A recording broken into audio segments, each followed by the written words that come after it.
আমি আসি। আমাদের গল্পগুলো যদি ভালো লেগে থাকে তাহলে অবশ্যই সাবস্ক্রাইব করে পাশে থাকবেন। ধন্যবাদ। আর আমি প্রিয়াঙ্কা। আমাদের গল্পগুলো যদি ভালো লেগে থাকে অবশ্যই আমাদের চ্যানেলকে সাবস্ক্রাইব করে পাশে থাকবেন।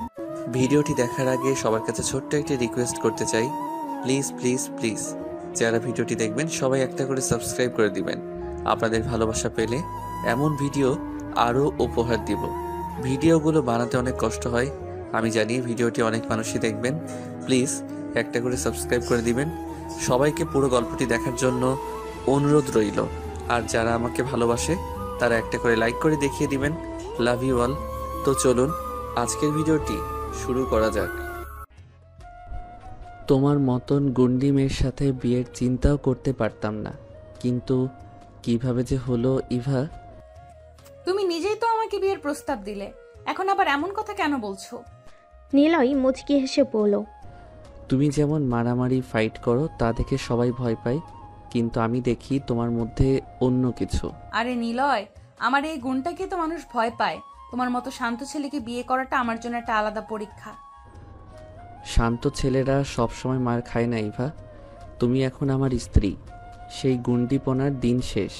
ইভা হেসে বলল, হ্যাঁ, সেই দিন শেষ, কিন্তু কেউ আমার কাছে এসে ঝামেলা পাকালে আমি কি করব?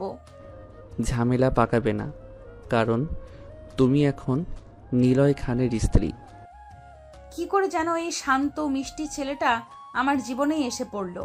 নিলয় মুচকি হেসে বলল, ভাগ্য বলেও একটা জিনিস আছে ইভা, হয়তো এটাকেই বলে কপালের টান। গল্পটা এখানে নিলয়ের কলেজ লাইফ থেকে শুরু হয়, যেখানে সে শান্ত ও লাজুক ছেলে হিসেবে পরিচিত। অন্যদিকে ইভা, সে কলেজের সব থেকে বেশি দুরন্ত এবং মজার মেয়ে। সবাই তাকে ভয় পায়, কারণ সে মারামারি করতেও পিছপা হয় না। কিন্তু নিলয় কখনো তার থেকে দূরে সরে থাকে না। ধীরে ধীরে ইভা বুঝতে পারে নিলয়ই তাকে বোঝে, আর সেই থেকে তাদের গল্পের সূচনা। কলেজে র্যাগিংয়ের শিকার হয় নিলয়। একদিন কয়েকজন ছেলে নিলয়ের সঙ্গে বেয়াদবি করে, তখন ইভা এসে সেই ছেলেগুলোকে শাসন করে। তখন থেকে ইভা আর নিলয়ের বন্ধুত্ব গড়ে ওঠে।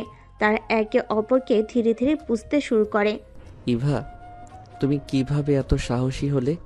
সব কিছু একা একা মোকাবেলা করতে পারো? জীবন আমাকে শিখিয়েছে নিলয়, কাউকে ভয় পেতে নেই। কিন্তু জানো, আমি শুধু তোমার কাছেই দুর্বল বোধ করি।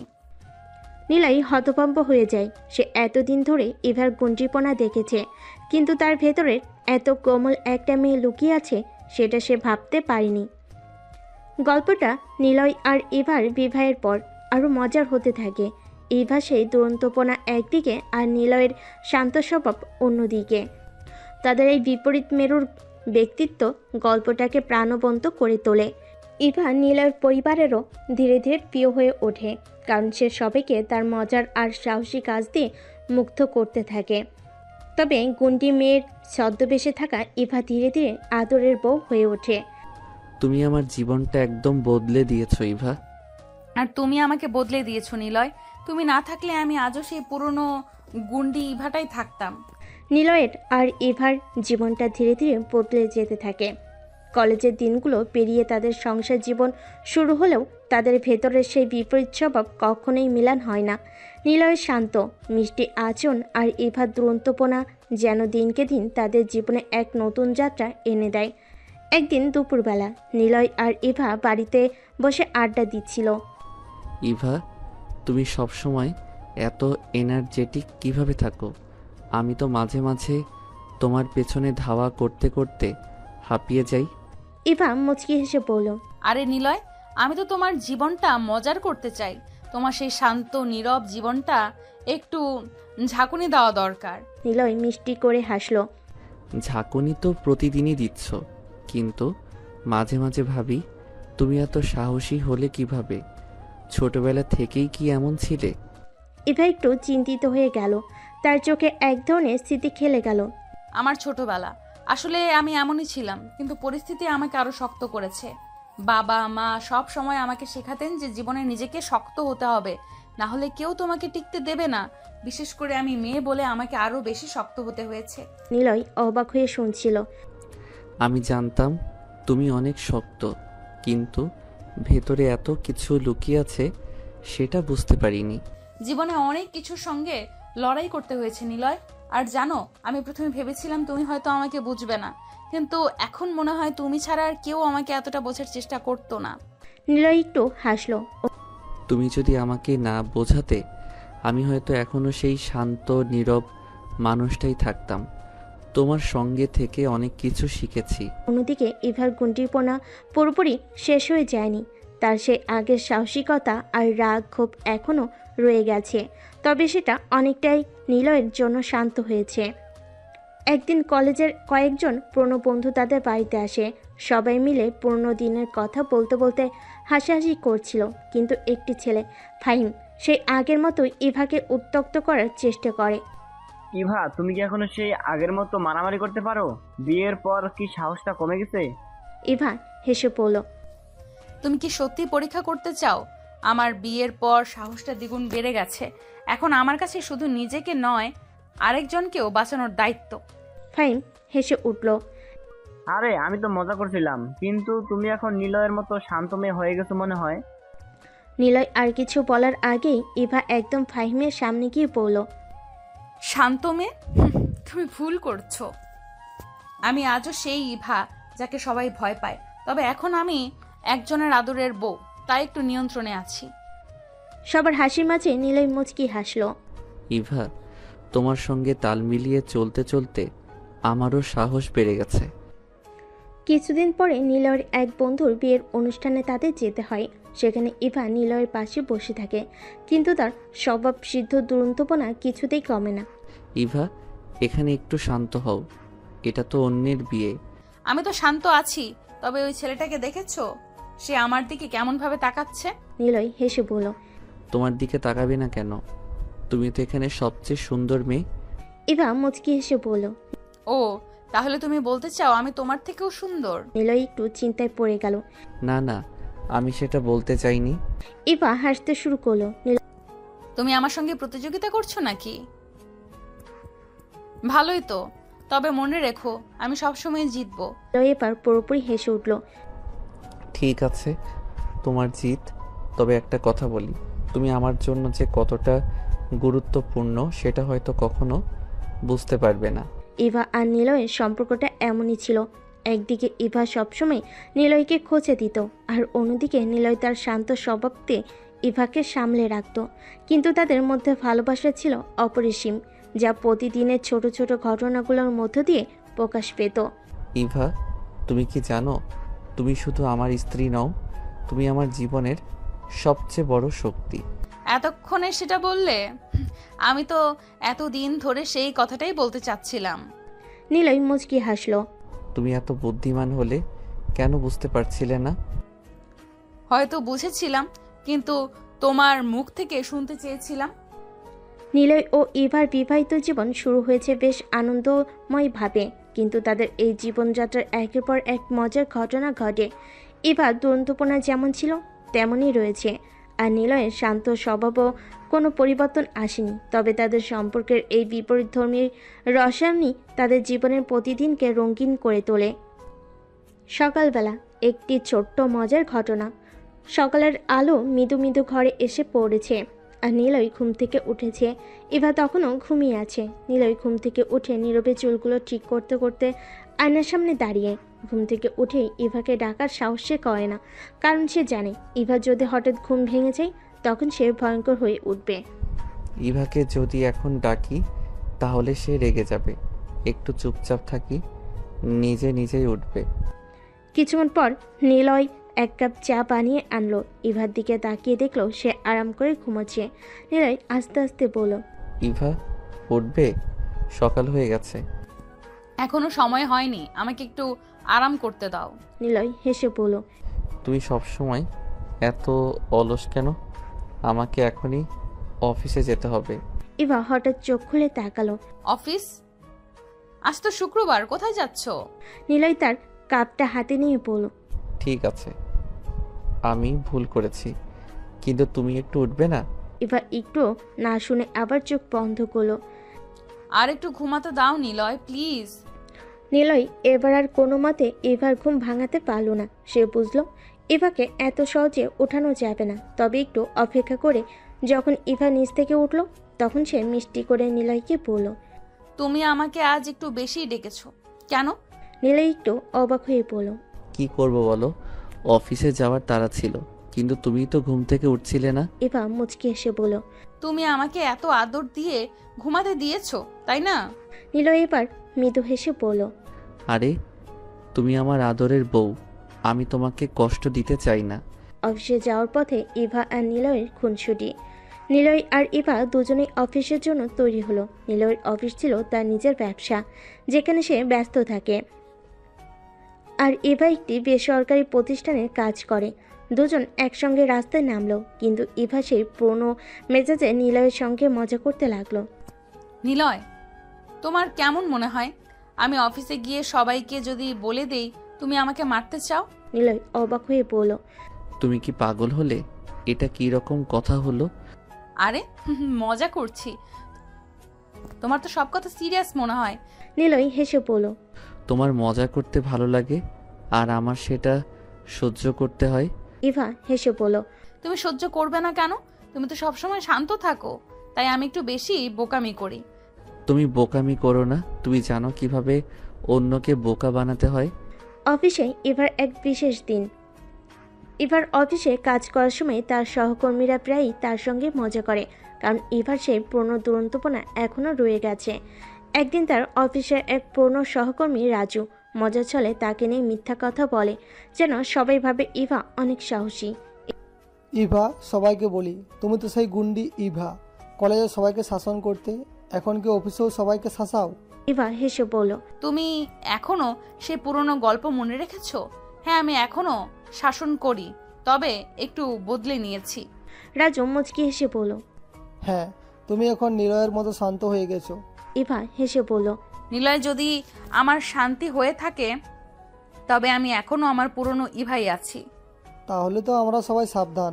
সন্ধ্যার দিকে ইভা আর নিলয়ের বাড়ি ফেরার সময়। অফিসের কাজ শেষে দুজনেই বাসায় ফিরেছে। সন্ধ্যের আলো পড়েছে, রাস্তাগুলো জনবহুল। নিলয় আর ইভা রিকশায় চড়ে বাসায় ফিরছে। ইভা তখনও গল্পের ফাঁকে নিলয়কে নানা রকম প্রশ্ন করতে থাকে। নিলয়, তুমি কি কখনো ভেবেছিলে আমি তোমার জীবন এভাবে বদলে দেব? তুমি তো সব সময় আমাকে চমকে দাও ইভা, তোমার সঙ্গে থাকলে প্রতিদিনই কিছু না কিছু নতুন অভিজ্ঞতা হয়। ইভা হেসে বলল। তুমি কিন্তু সব সময় খুব সিরিয়াস কথা বলো, একটু হালকা হয়ে কথা বলো না। নিলয় মৃদু হেসে বলল। তুমি যেভাবে কথা বলো সেটা আমার জন্য নতুন আর হালকা হয়ে থাকে। তোমার কারণে আমার জীবনে প্রতিদিনই একটা নতুন অধ্যায়। রাতে তাদের খুনসুটির গল্প। রাতে বাসায় ফিরে ইভা আর নিলয় একসঙ্গে ডিনার করে। টিভিতে একটা সিনেমা চলছে। ইভা হঠাৎ করে বলে ওঠে। নিলয়, তুমি কি আমার সঙ্গে সিনেমা দেখতে চাও? নিলয় অবাক হয়ে বলল। তুমি তো সবসময় সিনেমা নিয়ে খুব উৎসাহী ছিলে না, আজ হঠাৎ কেন? ইভা একটু হাসলো। আসলে আমি ভাবছি তুমি একটু মজা করো, সব সময় এত কাজ নিয়ে ব্যস্ত থাকো, তাই না? নিলয় হাসতে হাসতে বলল। তুমি সবসময় আমার ব্যস্ততা নিয়ে অভিযোগ করো, কিন্তু জানো তোমার সঙ্গে সময় কাটানোই আমার সবচেয়ে বড় বিনোদন। ইভা একটু নরম গলায় বলল। তুমি সত্যি এতটা ভালো কেন নিলয়? তোমার সঙ্গে থেকে আমি নিজেও বদলে গেছি। নিলয় আর ইভার দিনগুলো একসঙ্গে কাটছিল মধুর আর কৌতুকময়। ইভা তার পুরনো গণ্ডি সব কিছুটা হলেও বজায় রেখেছে, কিন্তু এখন তার লক্ষ্য হয়ে উঠেছে নিলয়কে খেপানো। তাদের বিয়ের পর থেকে নিলয়ের জীবনের প্রতিটি দিনই যেন এক নতুন গল্প হয়ে ওঠে, আর ইভা যেন সেই গল্পের মূল চালিকা শক্তি। দুজনের মাঝে এই দুষ্টু মিষ্টি রসায়ন ঘরটাকে সবসময় আনন্দমুখর করে রাখে। সকালবেলা শুরুর খুনসুটি। সকালে রোদ তখন ঘরের জানালায় এসে পড়েছে। নিলয় আলতো করে বিছানায় ঘুমন্ত ইভার দিকে তাকিয়ে মৃদু হাসছে। ইভা তখনও ঘুমিয়ে, আর নিলয় জানে তাকে ঘুম থেকে তোলার কাজ মোটেও সহজ নয়। তবে আজ সে ইভার সঙ্গে একটু মজা করতে চায়। সে আস্তে আস্তে ইভার কানের কাছে এসে ফিসফিস করে বলল। ইভা, উঠো, তোমার ফোনে কলেজ থেকে মেসেজ এসেছে। ইভা ঘুমের মধ্যে কেঁপে উঠে বলল। কি, আজ আবার ক্লাস টেস্ট? আমি তো প্রস্তুত না। সে তাড়াহুড়ো করে উঠে পড়তে শুরু করলো, আর তখনই নিলয় হেসে ফেল। ইভা বুঝতে পেরে রেগে বলল। তুমি আবার মজা করলে, তাই না? নিলয় মৃদু হেসে বলল। তোমার প্রতিক্রিয়া দেখার জন্যই বলেছিলাম।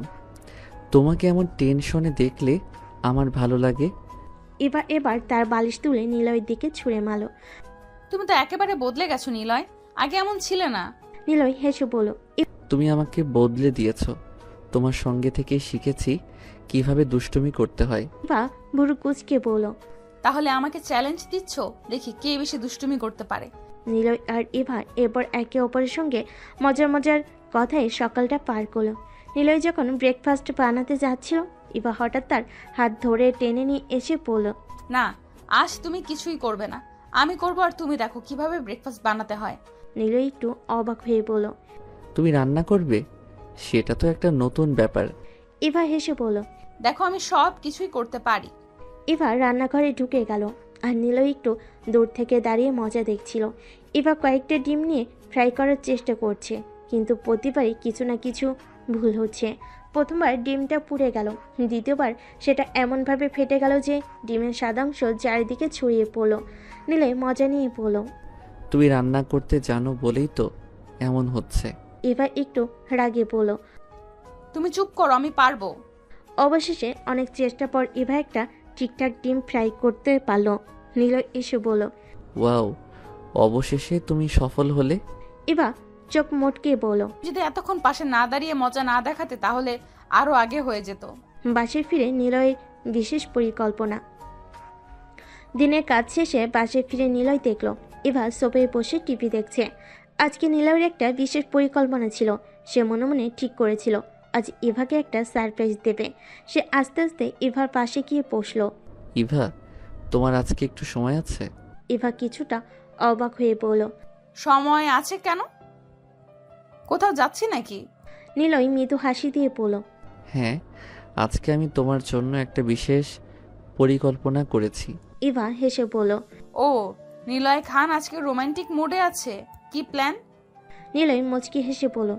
আগে যাও, প্রস্তুত হয়ে আসো। ইভা কিছুটা রোমাঞ্চিত হয়ে নিজের রুমে গিয়ে সাজগোজ করতে লাগলো। সে সবসময় চমকপ্রিয় আর নিলয়ের কাছ থেকে সারপ্রাইজ পেতে তার ভালো লাগে। কিছুক্ষণ পর সে সুন্দর একটা শাড়ি পরে বেরিয়ে এলো। নিলয় তাকে দেখে বলল। তোমাকে তো আজ চাঁদের মতো সুন্দর দেখাচ্ছে। ইভা একটু লজ্জা পেল, মজা করে বলল। তাহলে তো আমি আজ চাঁদ হয়ে ঘুরতে বের হব। নিলয় ইভাকে নিয়ে রেস্টুরেন্টে নিয়ে গেল। সেখানে সে আগে থেকে টেবিল বুকিং করে রেখেছিল। টেবিলটা সাজানো ছিল সুন্দর মোমবাতির আলোতে, আর নিলয় সেখানে একটা ছোট্ট উপহার রেখে দিয়েছিল। ইভা টেবিলে বসে বলল। নিলয়, তুমি আজকে অনেক কিছু আয়োজন করেছো দেখছি। নিলয় মৃদু হাসলো, তারপর উপহারটা ইভার দিকে বাড়িয়ে দিল। এই উপহারটা তোমার জন্য, খুলে দেখো। ইভা উপহারটা খুলে দেখতে পেল সেখানে একটা ছোট্ট নেকলেস, যে অনেক সুন্দরভাবে ডিজাইন করা। ইভা চোখ বড় বড় করে বলল। এটা তো খুবই সুন্দর। তোমার এমন রোমান্টিক প্ল্যান কবে থেকে শুরু হলো? নিলয় মৃদু হাসলো আর বলল। তোমার ভালোবাসা আমাকে শিখিয়েছে কিভাবে রোমান্টিক হতে হয়। ইভা হেসে বলল। তুমি তো একেবারে রোমান্টিক বনে গেছো। তবে আমি কিন্তু তোমার মতো হব না। আমি সবসময় এই দুষ্টু ইভাটাই থাকবো। নিলয় হাসতে লাগলো। তোমার এই দুষ্টুমি তো আমাকে জীবনের প্রতিটি দিন মজার করে তোলে। বাসে ফেরা এক অন্তহীন প্রেমের গল্প। ডিনার শেষে নিলয় আর ইভা রাস্তায় হাঁটতে হাঁটতে বাসে ফিরছে। রাস্তাটা একদম শান্ত, রাতের হালকা বাতাস তাদের চারপাশে ঘুরছে। ইভা একটু থেমে নিলয়ের দিকে তাকিয়ে বলল। নিলয়, তুমি কি সত্যি আমাকে এত ভালোবাসো? নিলয় ইভার দিকে তাকিয়ে তার চোখের দিকে চোখ রেখে মৃদু হাসলো। তুমি কি কখনো ভেবেছো আমি তোমাকে ছাড়া থাকতে পারি? ইভা একটু চুপ করে থাকলো, তারপর হেসে বলল। তাহলে তুমি আমাকে ছাড়া একদিনও থাকতে পারবে না? নিলয় মৃদু হেসে বলল। তুমি আমার জীবন ইভা, তোমাকে ছাড়া আমি কিছুই না। ইভা একটু আবেগে আপ্লুত হয়ে নিলয়ের হাতটা শক্ত করে ধরলো। আমি জানতাম না যে তুমি এতটা ভালোবাসতে পারো। তুমি তো একদম অন্যরকম। নিলয় তার হাতটা ধরে বলল। তুমি আমাকে বদলে দিয়েছো ইভা, তোমার জন্যই আমার জীবনটা এত সুন্দর। ইভা মৃদু হেসে বলল। তুমি কিন্তু আর বদলাবা না, আমি তোমার এই রূপটাই চাই। নিলয় হেসে বলল। তুমি যেমন তেমনই থাকো, আমি সব সময় তোমার পাশে থাকবো। নিলয় আর ইভার মধুর সম্পর্কের রসন যতই এগোচ্ছে ততই তাদের জীবন একের পর এক মজার আর হাস্যকর ঘটনার মধ্যে দিয়ে যাচ্ছে। ইভা যেমন গুন্ডি স্বভাবের, তেমনি নিলয় তার শান্ত দৃঢ় স্থির প্রকৃতির জন্য পরিচিত। কিন্তু ইভার দুষ্টুমি আর নিলয়ের খুনসুটি মিলে তাদের প্রতিদিনের জীবনটা যেন এক চরম আনন্দের উৎসবে পরিণত হয়েছে। আর এর মধ্যে প্রেমের গভীরতা প্রতিটি মুহূর্তে তাদের জীবনে নতুন রং ছড়িয়ে দিচ্ছে। এক দুপুর রান্নাঘরে গন্ডগোল। একদিন দুপুরে নিলয় বেশ খুশি মেজাজে ছিল। ইভা তখন তার প্রিয় খাবারগুলো রান্না করতে ব্যস্ত। নিলয় খেয়াল করে ইভা রান্নাঘরে নানার উপকরণ ছড়িয়ে ছিটিয়ে কাজ করছে আর মাঝে মাঝে নিজে হেসে উঠছে। এটা দেখে নিলয় কাছে এসে বলল। তুই রান্না করতে করতে হাসছো কেন? ইভা হেসে বলল। আসলে আমি ভাবছিলাম তোমার মতো একটা শান্ত ছেলের জন্য এমন এক গুন্ডি মেয়ে কিভাবে রান্না করে। নিলয় মৃদু হাসি দিয়ে বলল। তুমি তো জানো তোমার রান্না যেমনই হোক আমি খুশি হব। ইভা হেসে বলল। তাহলে আজ আমি তোমার জন্য একটা বিশেষ আইটেম বানাবো। সেটা কি? ইভা গম্ভীরভাবে বলল। অপেক্ষা করো, দেখলেই বুঝবে। নিলয় চুপচাপ বসে দেখছে ইভা কি করছে। সে হাড়ির ভেতর নানা রকম মশলা আর উপকরণ দিয়ে কি একটা তৈরি করছে। হঠাৎ ইভা একটা বড় পাত্র হাতে নিয়ে পড়ল। এই পাত্রটা আমাকে ধরতে একটু সাহায্য করো তো। নিলয় কাছে এসে পাত্রটা ধরতে গেল, আর ঠিকই তখন ইভার হাত ফসকে পাত্রের মধ্যে থাকা সবকিছু উপকরণ নিলয়ের শার্টে পড়ে গেল। নিলয় অবাক হয়ে পড়ল। এটা কি হলো? ইভা হাসতে হাসতে বলল। তুমিই তো বলেছিলে যেমনই রান্না হোক তুমি খুশি হবে। দেখো এখন তুমি আমার রান্নার অংশ হয়েছো। নিলয় মৃদু রাগের অভিনয় করে বলল। তাহলে কি আজ পুরো রান্নাই আমার গায়ে পড়বে? ইভা হাসতে হাসতে বলল। হয়তো, তবে তুমি তো আমার রান্নার প্রথম ভাগ পেয়ে গেছো। এখন বাকিটা খাওয়ার অপেক্ষা। নিলয় তার শার্টের দিকে তাকিয়ে বলল। তাহলে আমি শার্টটা পাল্টাতে যাব? ইভা তখনও হেসে চলেছে। নিলয় নতুন চমক। কিছুদিন পর নিলয় সিদ্ধান্ত নিল যে এবার ইভাকে একটা বিশেষ সারপ্রাইজ দিতে হবে। ইভা তো প্রতিদিনই কোনো না কোনো দুষ্টামি করে নিলয়কে বিস্মিত করেছে। এবার নিলয় পাল্টা কিছু করবে। একদিন সন্ধ্যায় ইভা সোফায় বসে মোবাইলে ব্যস্ত ছিল। নিলয় চুপচাপ এসে তার পাশে বসলো। কিছুক্ষণ চুপচাপ থাকার পর নিলয় বলল। ইভা, তোমার কাছে একটা গুরুত্বপূর্ণ বিষয় আছে। ইভা অবাক হয়ে মোবাইল থেকে চোখ সরিয়ে বলল। গুরুত্বপূর্ণ বিষয়, বলো তো দেখি। নিলয় গম্ভীরভাবে বলল। আমি একটা সিদ্ধান্ত নিয়েছি। আমাদের বিয়ে হয়ে যাওয়ার পর তোমার এই দুষ্টুমির মাত্রা অনেক বেড়ে গেছে, তাই আমি একটা নতুন নিয়ম করতে চাই। ইভা কৌতূহল নিয়ে বলল। নতুন নিয়ম, সেটা কি? নিলয় গম্ভীর মুখ করে বলল। তুমি যদি প্রতিদিন অন্তত একবার আমাকে খেপাও তাহলে তোমাকে একটা শাস্তি ভোগ করতে হবে। ইভা মুচকি হেসে বলল। শাস্তি? সেটা কি ধরনের শাস্তি? তুমি যদি আমাকে খেপাও তাহলে তোমাকে সারাদিনের জন্য আমার নির্দেশ পালন করতে হবে। যা বলবো তাই করতে হবে। ইভা কিছুক্ষণ ভেবে বলল। এটা তো বেশ মজার শাস্তি মনে হচ্ছে। ঠিক আছে, আমি রাজি। নিলয় মুচকি হেসে বলল। তাহলে আজ থেকে শুরু করলাম। এক রাতে মিষ্টি ঝগড়া। রাতের বেলায় নিলয় আর ইভা ডিনার শেষে ঘরে বসে গল্প করছিল। ইভা হঠাৎ করে নিলয়ের হাত শক্ত করে ধরে বলল। নিলয়, তুমি কি কখনো আমাকে ভয় পাও? নিলয় মৃদু হেসে বলল। তোমাকে ভয় পেতে হবে কেন? ইভা চোখ মটকে বলল। কারণ আমি তো একটু গুন্ডি, তাই না? নিলয় মৃদু হাসি দিয়ে বলল। হ্যাঁ, তুমি তো অনেক বড় গুন্ডি। ইভা একটু কপট রাগ দেখিয়ে বলল। তাহলে তুমি আমার থেকে পালিয়ে যাও? নিলয় হেসে বলল। আমি পালাবো কেন? তোমার সঙ্গে থেকেই তো মজা বেশি। ইভা হঠাৎ করে নিলয়ের কাছে এসে তার কাঁধে হাত রেখে বলল। তাহলে তুমি আমাকে ভয় পাও না, তাই না? না, তোমার এই গুন্ডি স্বভাবই তো আমার পছন্দের। ইভা একটু মুচকি হেসে বলল। তাহলে মনে রেখো, আমি তোমার এই কথাটা কখনো ভুলবো না। ইভা আর নিলয়ের সম্পর্কের এক নতুন মোড়। ইভা আর নিলয়ের এই খুনসুটিতে ভরা জীবন যতই এগোচ্ছে ততই তারা একে অপরের প্রতি আরও গভীরভাবে মগ্ন হচ্ছে। একদিন বিকেলের দিকে নিলয় ইভার কাছে এসে বলল।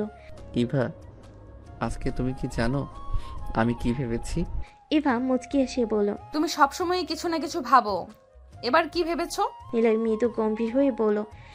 আমি ভেবেছি আমরা যেন একে অপরের জীবনে সব সময় এমনই থাকি। আমাদের মধ্যে কখনো কোনো দূরত্ব যেন না আসে। ইভা একটু চুপ হয়ে রইল, তারপর বলল। আমরা তো সবসময়ই একে অপরের পাশে থাকবো, তাই না? নিলয় তার দিকে তাকিয়ে বলল। হ্যাঁ ইভা, তুমি আমার জীবনের সবচেয়ে মূল্যবান অংশ। ইভা একটু আবেগে আপ্লুত হয়ে বলল। আমি জানি নিলয়, আমি তোমাকে খুব ভালোবাসি। নিলয় মৃদু হাসলো, তারপর ইভার হাতটা শক্ত করে ধরল। নিলয় আর ইভার এই সম্পর্ক যেন প্রতিনিয়ত নতুন নতুন রূপ নিয়ে তাদের জীবনকে আরও সুন্দর করে তুলছে। নিলয় আর ইভার জীবন ভালোবাসা, দুষ্টুমি আর খুনসুটির মেলবন্ধনে এতটাই ভরে উঠেছে যে তাদের দিনগুলো একের পর এক নতুন রঙে রাঙিয়ে যাচ্ছে। প্রতিদিনই যেন নতুন কোনো মজার ঘটনা ঘটে, আর এই ঘটনাই তাদের ভালোবাসা আরও শক্তিশালী হয়ে ওঠে। এক মজার রাত, সারপ্রাইজ পরিকল্পনা। নিলয় ঠিক করলো এবার ইভার জন্য একটা বিশেষ সারপ্রাইজ দেবে। এবার সারাদিন নানা রকম দুষ্টামি করে নিলয়কে চমকে দেয়, তাই এবার পাল্টা কিছু করতে হবে। নিলয় ইভার জিনিসগুলো নিয়ে একটা সারপ্রাইজ প্ল্যান সাজালো। রাতে খাবার শেষে ইভার টিভি দেখছিল, আর নিলয় চুপচাপ ঘরের মধ্যে কিছু একটা করছিল। ইভা হঠাৎ লক্ষ্য করলো নিলয় খুব ব্যস্ত, কিন্তু কি নিয়ে ব্যস্ত সেটা বুঝতে পারছে না। ইভা বলল। নিলয়, তুমি কি করছো? নিলয় হেসে বলল। তুমি চিন্তা করো না, কিছুক্ষণ পরেই জানতে পারবে। ইভা একটু রাগী গলায় বলল। আমাকে বলছো না কেন? নিলয় হাসি দিয়ে বলল। এটা তোমার জন্য একটা বিশেষ কিছু। ইভা আরও কৌতূহলী হয়ে উঠল। সে ভাবছে নিলয় আবার কি করছে। কিছুক্ষণ পর নিলয় ইভার কাছে এসে বলল। চলো, তোমার চোখ বন্ধ করো। ইভা অবাক হয়ে বলল। কেন? নিলয় একটু রহস্যময় গলায় বলল। আমি বলছি করো, পরে জানতে পারবে।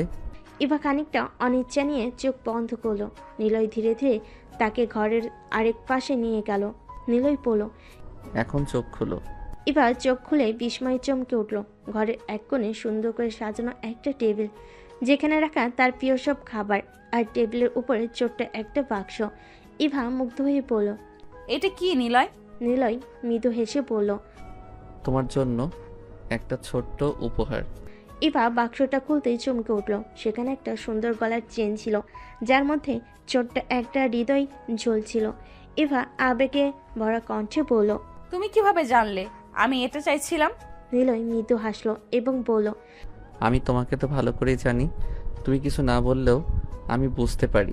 ইভা চেনটা হাতে নিয়ে মৃদু হেসে বলল। তুমি সব সময় এমন সারপ্রাইজ দাও আর আমি ভাবি কিভাবে পাল্টা কিছু করব। নিলয় হাসি দিয়ে বলল। পাল্টা কিছু করতে চাইলে আরও একটা সারপ্রাইজ দিতে হবে। ইভা সহজে কিছু ছেড়ে দেওয়ার মানুষ নয়।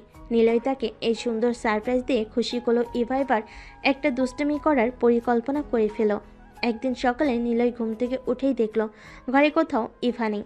নিলয় ভাবলো হয়তো বাইরে গিয়েছে, কিন্তু কিছুক্ষণ পর সে লক্ষ্য করলো তার প্রিয় ফোনটা কোথাও নেই।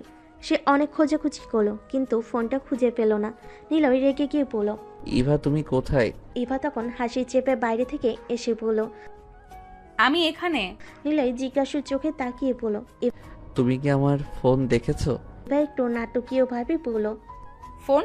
সেটা তো আমি নিয়ে নিয়েছি। নিলয় অবাক হয়ে বলল। কি, তুমি আমার ফোন নিয়েছো কেন? ইভা মুচকি এসে বলল। তুমি তো আমাকে সারপ্রাইজ দিলে, এবার পাল্টা কিছু আমারও করতে হবে। নিলয় একটু বিরক্তি গলায় বলল। ফোনটা ফেরত দাও। ইভা হাসতে হাসতে বলল। না, আজ তোমার ফোন আমিই ব্যবহার করব। নিলয় কিছুক্ষণ চুপচাপ রইল। সে জানতো ইভার দুষ্টামি এখানেই থামবে না। নিলয়ের পাল্টা চাল। নিলয় তার দুষ্টামিতে অভ্যস্ত হয়ে গিয়েছে, কিন্তু এবার সে কিছু পাল্টা করার জন্য তৈরি। একদিন সকালে ইভা ঘুম থেকে উঠল এবং নিলয়কে কোথাও দেখতে পেল না। সে ভাবলো নিলয় হয়তো বাইরে গিয়েছে, কিন্তু কিছুক্ষণ পরে সে খেয়াল করলো তার প্রিয় কফি মগটা কোথাও নেই। ইভা রেগে গিয়ে চিৎকার করলো। নিলয়, তুমি কোথায়? নিলয় পাশের ঘর থেকে মুচকি হেসে বলল। আমি এখানে। ইভা রাগী গলায় বলল। তুমি কি আমার কফি মগ নিয়েছো? নিলয় হেসে বলল। হ্যাঁ, কফি মগ তো আমার কাছে। ইভা চিৎকার করে বলল। তুমি এটা কি করছো?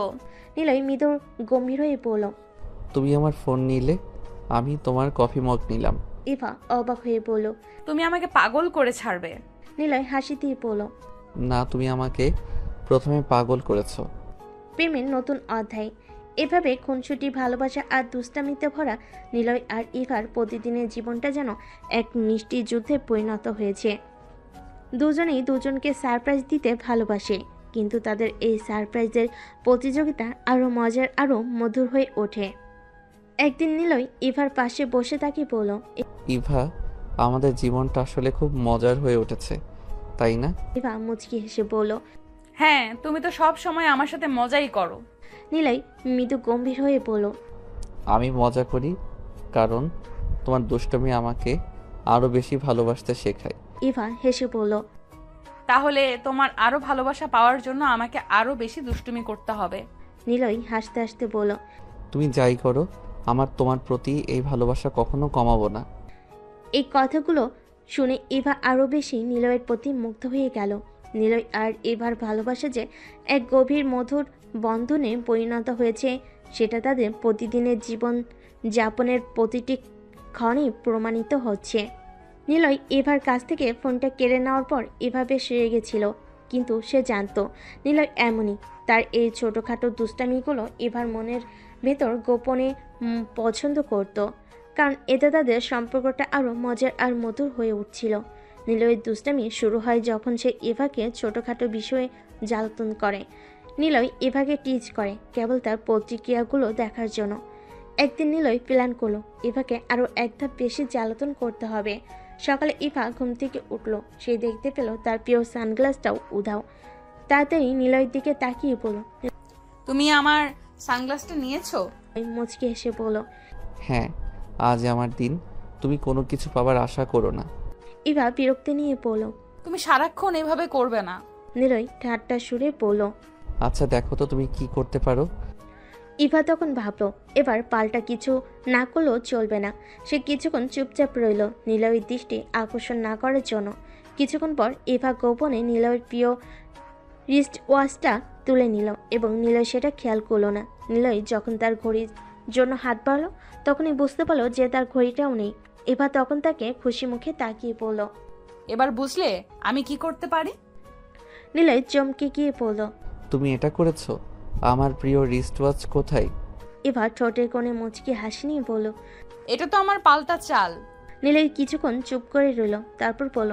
আচ্ছা, এবার আমি বুঝলাম তুমি খেলাটা ভালোই শিখেছো। এভাবেই তারা একে অপরকে নিয়ে দুষ্টামি করতে করতে তাদের প্রতিদিনের জীবনটা এক মিষ্টি খুনসুটির মধ্যে দিয়ে কাটাচ্ছিল। নিলয় আর এভার এই সম্পর্কটা শুধু দুষ্টামিতে নয়, ভালোবাসা, কেয়ার আর বন্ধুত্বেরও গড়া। একদিন নিলয় খুব সিরিয়াস মুখ করে ইভাকে বলল। ইভা, আমি তোমার সাথে একটা গুরুত্বপূর্ণ কথা বলতে চাই। ইভা একটু চিন্তিত মুখে বলল। কি কথা? কিছু হয়েছে নাকি? নিলয় হেসে বলল। না, কিছু হয়নি।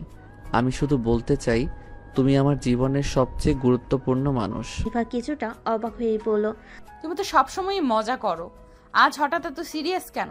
নিলয় শান্তভাবে বলল। কারণ আমি চাই তুমি জানো আমার জীবনের সব কিছু তুমি। আমি তোমার সঙ্গে এই মজাগুলো করতে ভালোবাসি, কিন্তু আমি সত্যি সত্যি তোমার জন্য সিরিয়াস। ইভা মৃদু হাসলো, তারপর বলল। আমি জানি নিলয়, তুমি সবসময় আমার জন্যই আছো, আর আমিও তোমাকে ছাড়া কিছু ভাবতে পারি না। নিলয় হাসি দিয়ে বলল।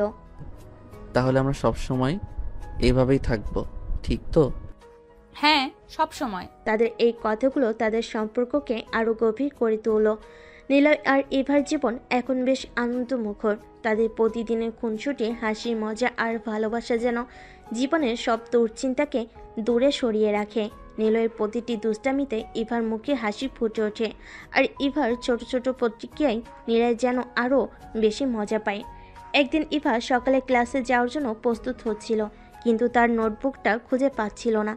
বাসে তোলপাড় করে ফেলেও যখন কিছু খুঁজে পেল না, তখন বুঝতে পারলো এটা নিশ্চয়ই নিলয়ের কোনো কাজ। নিলয় এই ধরনের ছোট দুষ্টামির জন্য বেশ পরিচিত। নিলয়, আবার আমার নোটবুক নিয়েছো? নিলয় হেসে বলল। নোটবুকের কথা বলছো? একটু ভালো মতো খুঁজে দেখো, আমি কোথায় রেখেছি সেটা বলবো না। ইভা কিছুটা বিরক্তি মুখে বলল। তুমি কি জানো না আজ আমার একটা গুরুত্বপূর্ণ প্রেজেন্টেশন আছে? নিলয় তখন আরো মজা পেয়ে পড়ল। ও, প্রেজেন্টেশন বলছো? আমি ভাবলাম আজ কোনো পরীক্ষা নেই, তাই একটু মজা করে নিলাম। ইভা তার দিকে চোখ বড় করে তাকালো, কিন্তু কিছু বলল না। সে জানতো নিলয় আসলেই কিছু না কিছু করে তাকে মজা দেখাতে ভালোবাসে। কিছুক্ষণ পর নিলয় হেসে ইভার নোটবুকটা হাতে তুলে ধরে বলল। এই নাও তোমার নোটবুক, তোমার প্রেজেন্টেশনের জন্য শুভকামনা। ইভা হাসি দিয়ে বলল। তুমি এমন করো কেন? আমি জানি তুমি আমাকে সাহায্য করতেই চাইছো, কিন্তু এইভাবে দুষ্টুমি না করলেও পারতে। তোমার মুখে হাসি দেখতে আমার খুব ভালো লাগে, আর আমি জানি তুমি রাগলেও বেশিক্ষণ রাখতে পারবে না। ইভা আবারও হেসে দিল। তার মনে হচ্ছিল নীলয় আসলে একটা দুষ্টু ছেলে, কিন্তু তার এই দুষ্টমিগুলোই তো তাদের সম্পর্কটাকে বিশেষ করে তুলেছে। সেদিন প্রেজেন্টেশনের পর ইভা খুব ক্লান্ত হয়ে বাসে ফিরল। নীলয় তখন ইভাকে জিজ্ঞেস করলো। প্রেজেন্টেশন কেমন হলো? ইভা একটু মিলান হাসি দিয়ে বলল। ভালো হয়েছে, তবে আজ অনেক টেনশন ছিল। নীলয় তার দিকে তাকিয়ে মিষ্টি করে বলল। তুমি তো সবসময় সবকিছু ভালোভাবে করো, টেনশন করে লাভ নেই। ইভা হাসলো আর বলল। তুমি আমাকে নিয়ে এত কনফিডেন্ট কেন? নীলয় একটু গম্ভীর হয়ে বলল। কারণ আমি তোমাকে বিশ্বাস করি, তুমি অনেক বেশি প্রতিভাবান। এবার মনে হলো এই কথাগুলো তার ভেতরের সমস্ত ক্লান্তি দূর করে দিয়েছে। সে অনুভব করলো নীলয় কেবল দুষ্টামিতে নয়, তার জীবনের সবচেয়ে বড় সমর্থনও। নীলয়কে সে যতই চিনতে থাকে ততই তার প্রতি ভালোবাসা আরও গভীর হয়। কিছুক্ষণ পর নীলয় হঠাৎ বলল। আজ রাতের খাবার আমি বানাচ্ছি, তুমি একটু রেস্ট নাও। ইভা অবাক হয়ে বলল। তুমি রান্না করবে? এটা তো একেবারেই নতুন ব্যাপার। নীলয় হাসলো, তারপর বলল। আমি নতুন কিছু চেষ্টা করতে ভালোবাসি, তুমি শুধু দেখো। ইভা মজা পেয়ে বসে থাকলো, আর নীলয় রান্নাঘরে ঢুকে যা যা রান্না করার চেষ্টার ব্যক্ত হয়ে গেল। কিন্তু কয়েক মিনিটের মধ্যেই তার হাস্যকর কাণ্ড দেখে ইভা হেসে ফেলল। তুমি কি নিশ্চিত তুমি রান্না করতে পারবে? নীলয় মাথা চুলকে বলল। ইভা একটু চেষ্টা করতে হবে বোধহয়। দাঁড়াও, আমি তোমাকে সাহায্য করি। এভাবেই তারা দুজন মিলে রান্নাঘরে একসঙ্গে কাজ শুরু করলো। রান্নাটা হোক বা না হোক, তাদের এই মুহূর্তগুলো ছিল ভালোবাসায় ভরা। নীলয় আর ইভার রান্নার মজা চলছিল বেশ ভালোই। যখন ইভা মশলাগুলো একের পর এক যোগ করছিল, তখন নীলয় পেছনে দাঁড়িয়ে মজা করছিল। সে কিছুক্ষণ পরপর মশলা নিয়ে এমনভাবে তাকাচ্ছিল যেন কোনো নতুন কিছু আবিষ্কার করতে যাচ্ছি। নীলয় মশলার বোতল হাতে নিয়ে বলল। ইভা, এই জিনিসটা আসলে খাওয়ার মতো কি করে হয় বলো তো? দেখতে তো মনে হচ্ছে যেন এটা দিয়ে কোনো কেমিস্ট্রি এক্সপেরিমেন্ট করা যায়। ইভা হেসে বলল। তুমি যদি রান্নার কেমিস্ট্রি বুঝতে তাহলে এত প্রশ্ন করতে না, আর রান্নাটা ভালোও হতো। নীলয় তার দিকে চোখ টিপে বলল। তবে আমি কেমিস্ট্রিতে বেশ ভালো, জানোই তো। ইভা আবারও হেসে ফেলল। নীলয়ের কথা শুনে মনে হচ্ছিল সে যেন রান্নার ব্যাপারে কোনো গবেষক হয়ে উঠেছে। দুজনের এই দুষ্টু মিষ্টি খুনসুটি আর হাসি ঠাট্টার মাঝে রান্না চলছিল। রান্না শেষে ইভা প্লেটগুলো সাজিয়ে টেবিলে রাখতে গেল, আর নীলয় পেছন থেকে তার হাত ধরে বলল। আমরা আজ একসঙ্গে বসে খাবো, আর আমি আজ তোমাকে খাওয়াবো। ইভা হেসে বলল। তুমি তো আজ বেশ রোমান্টিক হয়ে গেছো। ঠিক আছে, দেখি কিভাবে খাওয়াও। নীলয় হাসি মুখে ইভাকে টেবিলে বসিয়ে দিল। সে নিজের যত্ন করে ইভাকে খাওয়াতে লাগলো। যদিও তার খাবার পরিবেশন করার স্টাইল কিছুটা মজার ছিল। ইভা খেয়াল করলো নীলয় প্রায় সব খাবারই মিশে একসঙ্গে পরিবেশন করেছে। কিছুটা হাসি চেপে বলল। তুমি খাবারের স্বাদ নষ্ট করে দিচ্ছ নিলয়। নীলয় মজা করে বলল। আমি চাই আমাদের জীবনের সব স্বাদ একসঙ্গে মিশে যাক, ঠিক এই খাবারের মতো। ইভা মুচকি এসে বলল। তোমার সব কথাই এত গভীর হয় কেন? নীলয় একটু গম্ভীর সুরে বলল। কারণ আমি চাই আমাদের সম্পর্ক এমন গভীর হোক, আমরা যতই মজা করি না কেন, আমি তোমার জন্য সবসময় সিরিয়াস। ইভা এই কথাগুলো শুনে কিছুক্ষণ চুপ হয়ে গেল। নীলয়ের মাঝে এই গভীরতা সবসময় তার মনকে ছুঁয়ে যায়। যদিও সে নীলয়ের দুষ্টামি আর খুনসুটি দেখে মনে করে যে নীলয় সবসময় হাসি মজার মাঝেই ডুবে থাকে, কিন্তু যখনই এমন গভীর কিছু বলে ইভা বুঝতে পারে তার ভালোবাসা কতটা শক্তিশালী। কিছুক্ষণ পর ইভা নীরবতা ভেঙে পড়ল। তুমি তো জানো আমিও তোমার মতোই সব কিছুকে সিরিয়াস ভাবে নেই, তবে আমি চাই আমাদের মজাগুলো সব সময় থাকুক, কারণ এই মজাগুলোর মাঝেই তো আমাদের জীবনটা আরো সুন্দর হয়ে ওঠে। নীলয় মৃদু হেসে বলল। ঠিক বলেছ ইভা, আমাদের এই মজাগুলো না থাকলে জীবনটা কেমন বোরিং হয়ে যেত। এরপর দুজনে খাবার শেষ করলো, আর টেবিলের কাজ শেষ করে নীলয় ইভাকে নিয়ে বসার ঘরে গিয়ে বসলো। কিছুক্ষণ চুপচাপ বসে থাকার পর নীলয় হঠাৎ বলল। ইভা, আজ রাতে আমরা একটু বাইরে হাঁটতে বের হব, কেমন? রাতে হাঁটতে বের হবে? এটা তো তোমার আইডিয়া নয়, তুমি কি আজ বিশেষ কিছু প্ল্যান করেছো? তুমি তো সবসময় আমার প্ল্যান ধরে ফেলো। ঠিক আছে, কিছুটা বিশেষ হতেই পারে। ইভা কিছুটা উত্তেজিত হয়ে বলল। কি সেটা আগে বলো। নিলয় মাথা নেড়ে বলল। না, আগে হাঁটতে বেরোই, তারপর বলবো। ইভা ভাবল নিলয়ের এই রহস্যটা তাকে আরো কৌতূহলী করে তুলেছে, তাই সে রাজি হয়ে নিলয়ের সঙ্গে বাইরে বের হলো। রাস্তায় নিলয় আর ইভা হাতে হাত রেখে হাঁটতে লাগলো। রাতের বাতাসে একটা মিষ্টি গন্ধ ভেসে আসছিল, আর চারপাশের পরিবেশও ছিল খুবই স্নিগ্ধ। নিলয় ধীরে ধীরে বলল। ইভা, তুমি কি কখনো ভেবেছো আমাদের সম্পর্কটা কতটা বদলেছে? শুরুতে আমরা ছিলাম স্রেফ বন্ধু, আর আজ আমরা... ইভা তার কথা কেটে বলল। আজ আমরা একে অপরের জীবনের সবচেয়ে কাছের মানুষ। নিলয় হাসি দিয়ে বলল। হ্যাঁ, ঠিকই বলেছ, কিন্তু আমি মনে করি আমরা আরও অনেক পথ পাড়ি দেওয়ার অপেক্ষায় আছি। এবার কিছুক্ষণ চুপ করে থাকলো, তারপর বলল। তুমি কি ভবিষ্যৎ নিয়ে ভাবছো? নিলয় একটু গম্ভীর মুখে বলল। হ্যাঁ, আমি সব সময়ই আমাদের ভবিষ্যৎ নিয়ে ভাবি।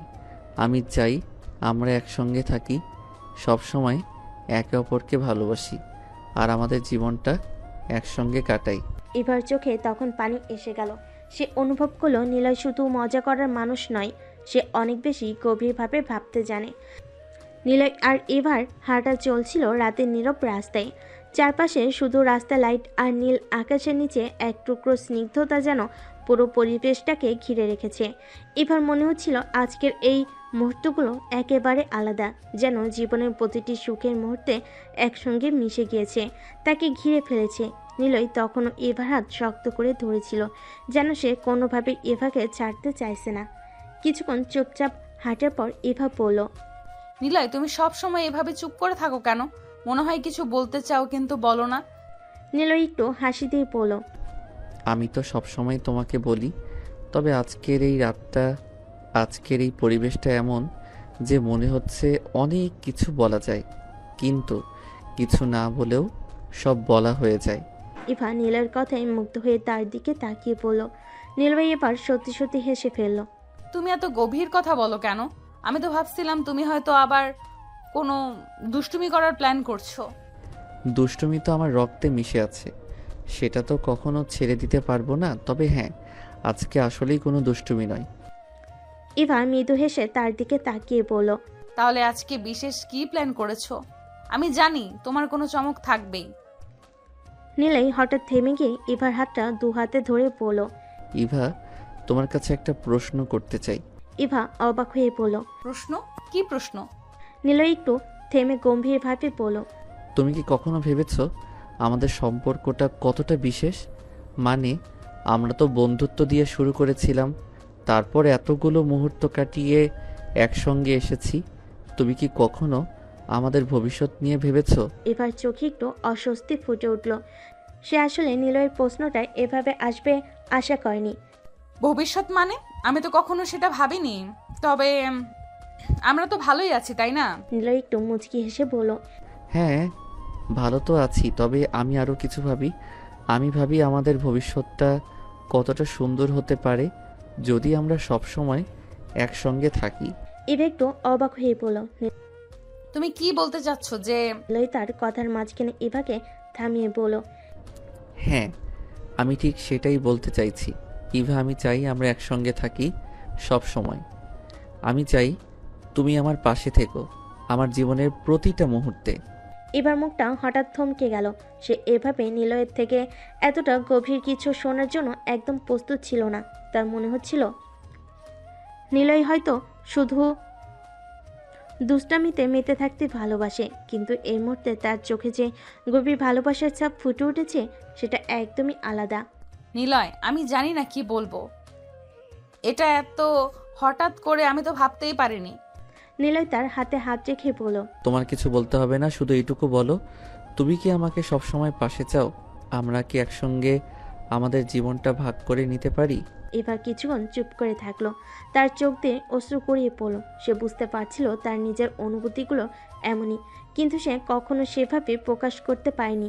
নিলয়, আমি সবসময় চেয়েছি তুমি আমার পাশে থাকো। আমি তো কখনো বুঝতে পারিনি তুমি এভাবে ভাবছো। নিলয় মৃদু হাসি দিয়ে বলল। আমি তো সবসময়ই এটা ভেবেছি, কিন্তু কখনো সাহস করে বলতে পারিনি। আজ এই রাত, এই পরিবেশ, মনে হলো আজ না বললে আর কখনো বলবো না। ইভা তার চোখ মুছে পড়ল। তুমি জানো আমি তোমাকে ভালোবাসি, কিন্তু আমি ভাবতাম আমাদের সম্পর্কটা হয়তো শুধু বন্ধুত্বেই থাকবে। নিলয় হাসি দিয়ে বলল, আমাদের সম্পর্ক শুধু বন্ধুত্বে থাকতে পারে না, আমরা একে অপরকে ভালোবাসি। আর সেই ভালোবাসার মাঝেই তো আমাদের জীবনের আসল মানে খুঁজে পেয়েছি। ইভা এবার নিলয়ের দিকে এগিয়ে গিয়ে তাকে আলিঙ্গন করলো। তার মনে হচ্ছিল জীবনের সব কিছু এক মুহূর্তে যেন সম্পূর্ণ হয়ে গেছে। নিলয় আস্তে করে বলল, তাহলে তুমি রাজি? ইভা আলিঙ্গনের মধ্যেই বলল। হ্যাঁ নিলয়, আমি রাজি। এভাবে তারা দুজনের জীবনের এক নতুন অধ্যায়ে পা রাখলো, যেখানে ভালোবাসা আর বিশ্বাস একে অপরের সঙ্গে মিশে গিয়েছিল। নিলয় আর ইভার আলিঙ্গনের পর কিছুক্ষণ এভাবে কাটলো, যেন পুরো পৃথিবীটা থমকে গেছে।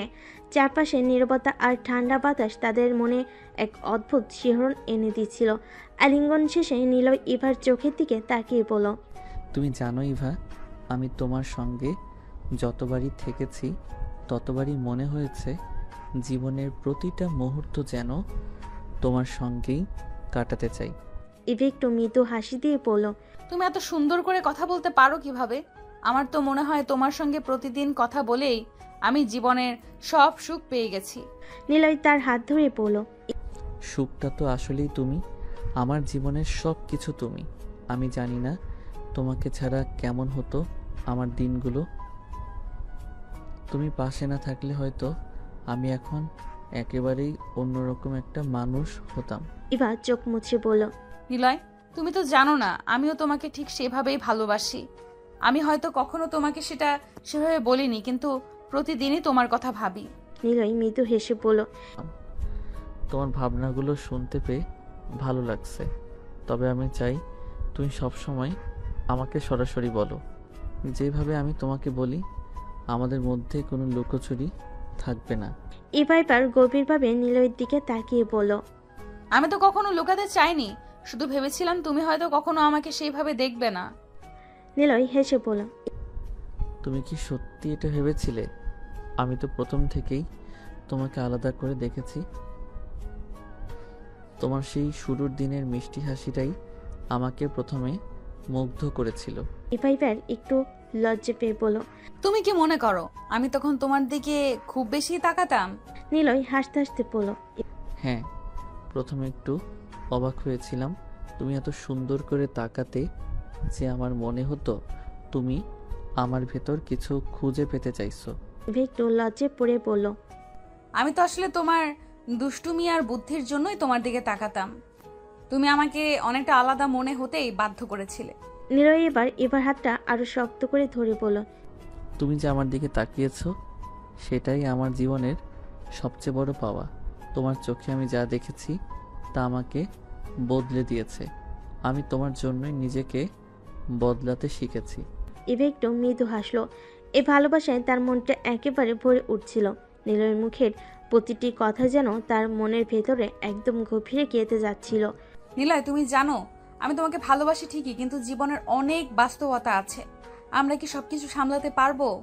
নিলয় গভীরভাবে ইভার দিকে তাকিয়ে বলল, ইভা, জীবন সবসময় কঠিন, কিন্তু একসঙ্গে থাকলে আমরা সবকিছুই পারবো। আমরা যদি একে অপরকে বিশ্বাস করি তাহলে কোনো কিছুই আমাদের থামাতে পারবে না। ইভার মনে একটু দ্বিধা থাকলো। নিলয়ের এর দৃঢ় আত্মবিশ্বাস তাকে নতুন করে সাহস দিচ্ছিল। তুমি সত্যি এতটা আত্মবিশ্বাসী? আমি কখনো ভাবিনি তুমি এইভাবে ভাববে। নিলয় একটু মুচকি এসে বলল, আত্মবিশ্বাস তো তোমার থেকে পেয়েছি। তুমি না থাকলে হয়তো আমার মধ্যে এই আত্মবিশ্বাসটাও থাকতো না। এবার নিলয়ের কাছে এসে তার কাঁধে মাথা রাখলো। মনে হচ্ছিল আজকের এই রাতের প্রতিটা মুহূর্ত যেন তাদের জন্য একেবারে বিশেষভাবে সাজানো হয়েছে। কিছুক্ষণ চুপ করে থেকে নিলয় বলল, ইভা, আমরা যদি জীবনের সব কিছু একসঙ্গে সামলাই তাহলে আমাদের সামনে যা কিছুই আসুক আমরা একসঙ্গেই সব কিছু পার করে যাব। ইভা মাথা উঁচু করে বলল, হ্যাঁ, আমি এখন বুঝতে পারছি। আমি তোমার সঙ্গে থাকতে চাই। আমি তোমার সঙ্গে সবকিছু পার করতে চাই। নিলয় এবার ইভার দিকে তাকিয়ে একটু মুচকি হেসে বলল। তাহলে আমরা শুরু করি আমাদের জীবনের নতুন অধ্যায়। এই কথাই ইভা বলল। আমাদের নতুন জীবন, আমাদের ভালোবাসা। নিলয় আর ইভা তখন হাতে হাত ধরে নতুন দিনের অপেক্ষায় এগিয়ে চলো। তাদের সামনে ছিল জীবনের অনিশ্চিত পথ, কিন্তু তারা দুজন জানতো একে অপরকে পাশে নিয়ে তারা সব কিছু জয় করতে পারবে। নিলয় আর ইভার জীবনের ভালোবাসা যেন প্রতিদিন নতুন কোনো চমক নিয়ে আসে। তার এখন একে অপরকে ছাড়া একটি দিন কল্পনা করতে পারে না। রাতে সেই মুহূর্তের পর থেকে তাদের সম্পর্কের গভীরতা আরও বেড়ে গেছে, কিন্তু সেই ভালোবাসার পরও জীবনের প্রতিদিনই নতুন চ্যালেঞ্জ নিয়ে আসে। নিলয় জানতো শুধুমাত্র ভালোবাসা দিয়ে সব কিছু জয় করা সম্ভব নয়। বাস্তব জীবনে নানা সমস্যার সমাধানের জন্য সাহস, বুদ্ধি আর দৃঢ় মানসিকতা দরকার।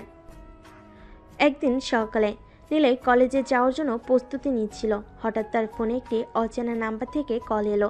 নিলয় ফোনটি রিসিভ করলো। ওপাশ থেকে গম্ভীর কণ্ঠে একজন বলল। নিলয় খান, তুমি জানো না, কিন্তু তোমার জীবনে বড় বিপদ আসছে। তোমার আশেপাশে অনেক শত্রু ঘুরছে। তুমি যতই সতর্ক থাকো না কেন, তারা তোমার উপর আঘাত আনতে আসছে। তুমি কে? আমাকে এসব কেন বলছো? আমি কে সেটা গুরুত্বপূর্ণ না, তুমি যে সমস্যার মধ্যে পড়তে চলেছো সেটাই গুরুত্বপূর্ণ। তুমি সাবধান না হলে তোমার কাছের মানুষের ক্ষতি হতে পারে। বিশেষ করে ইভা আক্তারের জন্য বড় বিপদ আসছে। নিলয়ের মুখ ফ্যাকাশে হয়ে গেল। ইভা নাম শুনে তার মনে ভয় তোল। সে ভাবতে লাগলো ইভাকে কেউ আঘাত করতে চাইছে, কিন্তু কে? তুমি কি বলতে চাইছো? ইভার কোনো ক্ষতি করবে এমন কেউ আসতে পারবে না। আমি আছি তার পাশে।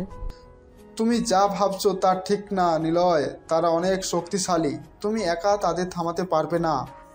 নিলয় ফোন কেটে দিল। তার মনে যেন অজানা শঙ্কায় ছায়া নেমে এলো। সে তাড়াতাড়ি ইভাকে ফোন করলো। হ্যালো নিলয়, কি হয়েছে? নিলয় কিছুক্ষণ চুপ করে থেকে বলল। ইভা, তুমি আজ কলেজে আসবে না? আমার মনে হয় কিছু একটা হতে যাচ্ছে। ইভা একটু অবাক হয়ে বলল। কেন, কি হয়েছে? আমি এখনই সব বলতে পারছি না, শুধু এটুকু বলছি, তুমি আজ বাইরে বের হবে না। আমি তোমার বাড়িতে আসছি। ইভা চিন্তিত হয়ে গেল। নিলয়ের এমন কথা সে আগে কখনো শোনেনি। নিলয়, তুমি ঠিক আছো তো? আমি ভয় পাচ্ছি। ভয় পেও না, আমি আছি। আমি সব কিছু সামলে নেব। শুধু তুমি বাড়িতেই থেকো, আর কোনো চিন্তা করো না। নিলয় ফোন কেটে দ্রুত ইভার বাড়ির দিকে রওনা দিল। তার মন তখন উত্তেজনায় ভরেছিল। সে জানতো না ঠিক কী হতে চলেছে, তবে সে ইভাকে কোনো বিপদে পড়তে দিতে চায়নি। পথে যেতে যেতে সে ভাবছিল, এই লোকগুলো কারা? কেন তারা ইভার উপর আঘাত হানতে চাইছে? নিলয় ইভাকে নিয়ে খুব চিন্তিত হয়ে পড়েছিল, তবে তার মানসিক শক্তি তাকে সামলে রাখছিল। নিলয় ইভার বাড়ির সামনে পৌঁছে দরজায় ধাক্কা দিল। ইভা তাড়াতাড়ি দরজা খুলো। তার মুখে আতঙ্কের ছাপ স্পষ্ট ছিল। নিলয়, কি হয়েছে? তুমি আমাকে ভয় দেখাচ্ছ? নিলয় ইভার হাত ধরে বলল। ইভা, আমি জানি না ঠিক কি হতে যাচ্ছে, কিন্তু আমি নিশ্চিত কিছু একটা হতে চলেছে। তোমাকে এখন কিছুদিন আমার সঙ্গে থাকতে হবে। আমি নিশ্চিত হতে চাই তুমি নিরাপদে আছো। ইভা ভেতরে গিয়ে বসলো। সে কিছুক্ষণ নীরব থাকলো, তারপর বলল। তুমি আমাকে এত ভালোবাসো যে আমার জন্য চিন্তা করছো, আমি জানি, কিন্তু কিভাবে এত ভয় পাচ্ছ? তুমি তো সবসময় শক্ত ছিলে। নিলয় গভীরভাবে ইভার চোখের দিকে তাকিয়ে বলল। আমার কাছে তুমি সব কিছু। আমি তোমার জন্য কোনো ঝুঁকি নিতে পারবো না। তুমি যদি আমার জীবনে না থাকো, তাহলে আমি বেঁচে থাকবো কিভাবে? ইভা নিলয়ের কথাগুলো শুনে আবেগে ভেসে গেল। তুমি আমার জন্য এত ভাবো, আমি জানতাম না যে তুমি এইভাবে আমাকে রক্ষা করার চেষ্টা করবে। নিলয় হাত ধরে বলল। তুমি আমার জীবন ইভা। আমি সব কিছু করতে রাজি আছি, শুধু তোমাকে নিরাপদে রাখার জন্য। কিন্তু ঠিক তখনই বাইরে থেকে কিছু অচেনা লোকের কথা শোনা গেল। নিলয় দ্রুত জানালাতে বাইরে তাকালো। কিছু লোক এসে নিলয়ের দিকে ইশারা করে কথা বলছিল। নিলয় বুঝতে পারল এরা তার শত্রু। ইভা, তুমি এখনই ভেতরে গিয়ে লুকিয়ে পড়ো। আমি বাইরে গিয়ে দেখছি এরা কারা। নিলয়, তুমি কি ঠিক করবে? আমি ভয় পাচ্ছি। নিলয় এবার হাতটা শক্ত করে ধরে বলল। আমার উপর বিশ্বাস রাখো, আমি তোমাকে কিছু হতে দেব না। নিলয় বাইরে বেরিয়ে আসতে সেই লোকগুলো এগিয়ে এলো। তাদের একজন বলল। তুমি কি নিলয় খান? হ্যাঁ, আমি নিলয়। তোমরা কি চাও? তোমার মেয়েটিকে আমরা চাই। সে আমাদের অনেক বড় সমস্যায় ফেলে দিয়েছে। তাকে আমাদের হাতে তুলে দাও। নিলয়ের চোখ রাগে লাল হয়ে উঠল। তোমরা কখনোই ইভাকে পাবে না। আমি তাকে রক্ষা করব, যাই ঘটুক। অচেনা লোকগুলো হেসে বলল। তাহলে তুমি আমাদের পথে দাঁড়াচ্ছ? তুমি কি জানো আমরা কারা? নিলয় একটু মুচকি হেসে বলল। আমি জানি না তোমরা কারা, আর তা জানার দরকারও নেই, কিন্তু আমি জানি তোমরা ইভাকে কোনো ক্ষতি করতে পারবে না। অচেনা লোকগুলো এবার রেগে গেল। তাদের একজন বলল। তাহলে আমাদের বাধ্য হতে হবে। তুমি যদি আমাদের না শোনো তাহলে তুমি নিজেই বড় বিপদে পড়বে। নিলয় এবার সম্পূর্ণ দৃঢ় কণ্ঠে বলল। আমি কারো হুমকি মানি না। ইভা আমার সব কিছু, আর আমি তাকে রক্ষা করতে জানি। এরপর এক মুহূর্তে নিলয়ের হাত ফেটে গেল আঘাতের প্রস্তুতি দিতে। নিলয়ের চোখে তখন আগুনের ঝলক, যেটা শত্রুরা লক্ষ্য করলেই ভয় পেত। কিন্তু নিলয় ঠিকই জানতো তাকে এখন মাথা ঠান্ডা রাখতে হবে। সে প্রতিটি পদক্ষেপ হিসাব করে এগুচ্ছিল। এবার ভেতরে নিরাপদে আছে, এটাই তার জন্য সবচেয়ে বড় তৃপ্তি। শত্রুরা নিলয়কে ভয় দেখাতে চেষ্টা করছে, কিন্তু নিলয় ভালো করেই জানে সে তাদের সঙ্গে খেলা করবে, আর এই খেলা সে নিজেই জিতবে। অচেনা লোকগুলোর মধ্যে এক নেতা টাইপের লোক বলল। নিলয়, তোমার বুদ্ধির প্রশংসা করি, কিন্তু তুমি জানো না আমরা কতটা শক্তিশালী। ইভা ডাক্তারকে আমাদের তুলে না দিলে আমরা যখন যা ইচ্ছে তাই করতে পারি। নিলয় মৃদু হেসে বলল। তোমরা শক্তিশালী হতে পারো, কিন্তু একটা জিনিস বোঝার ভুল করেছো। ইভা আক্তার আমার, আর কেউ তাকে ছিনিয়ে নিতে পারবে না। শক্তি আর মনের খেলার পার্থক্যটা এখন তোমরা দেখবে। নিলয় বুঝতে পারলো সামনে বড় কিছু ঘটতে চলেছে। তার মধ্যে উত্তেজনার সাথে সাথে ভয়ও ছিল, কিন্তু নিলয় কখনোই ভয়কে তার শক্তির পথে বাধা হতে দেয়নি। সে ফোন বের করে একটি মেসেজ পাঠালো তার বন্ধুরা যারা বিভিন্ন অঞ্চলে ছড়িয়ে আছে। সবে দ্রুত এক জায়গায় একত্রিত হচ্ছি। নিলয়ের সাথে যারা কাজ করে তার গোপনে একটি গ্রুপের সদস্য, যা অন্য কারোর জানা নেই। তার সকলে নিলয় ডাকে সাড়া দিতে প্রস্তুত। নিলয় এরপর শত্রুদের দিকে তাকিয়ে চ্যালেঞ্জের কণ্ঠে বলল। তোমরা যদি এতটাই শক্তিশালী হও তাহলে সাহস করে দেখাও তোমাদের শক্তি। আমি দেখতে চাই তোমাদের এই শক্তি আসলে কতটা ফাঁকা। অচেনা নেতা তার দলের লোকেদের দিকে তাকিয়ে সংকেত দিল। মুহূর্তের মধ্যে লোকগুলো আক্রমণের জন্য প্রস্তুত হয়ে গেল।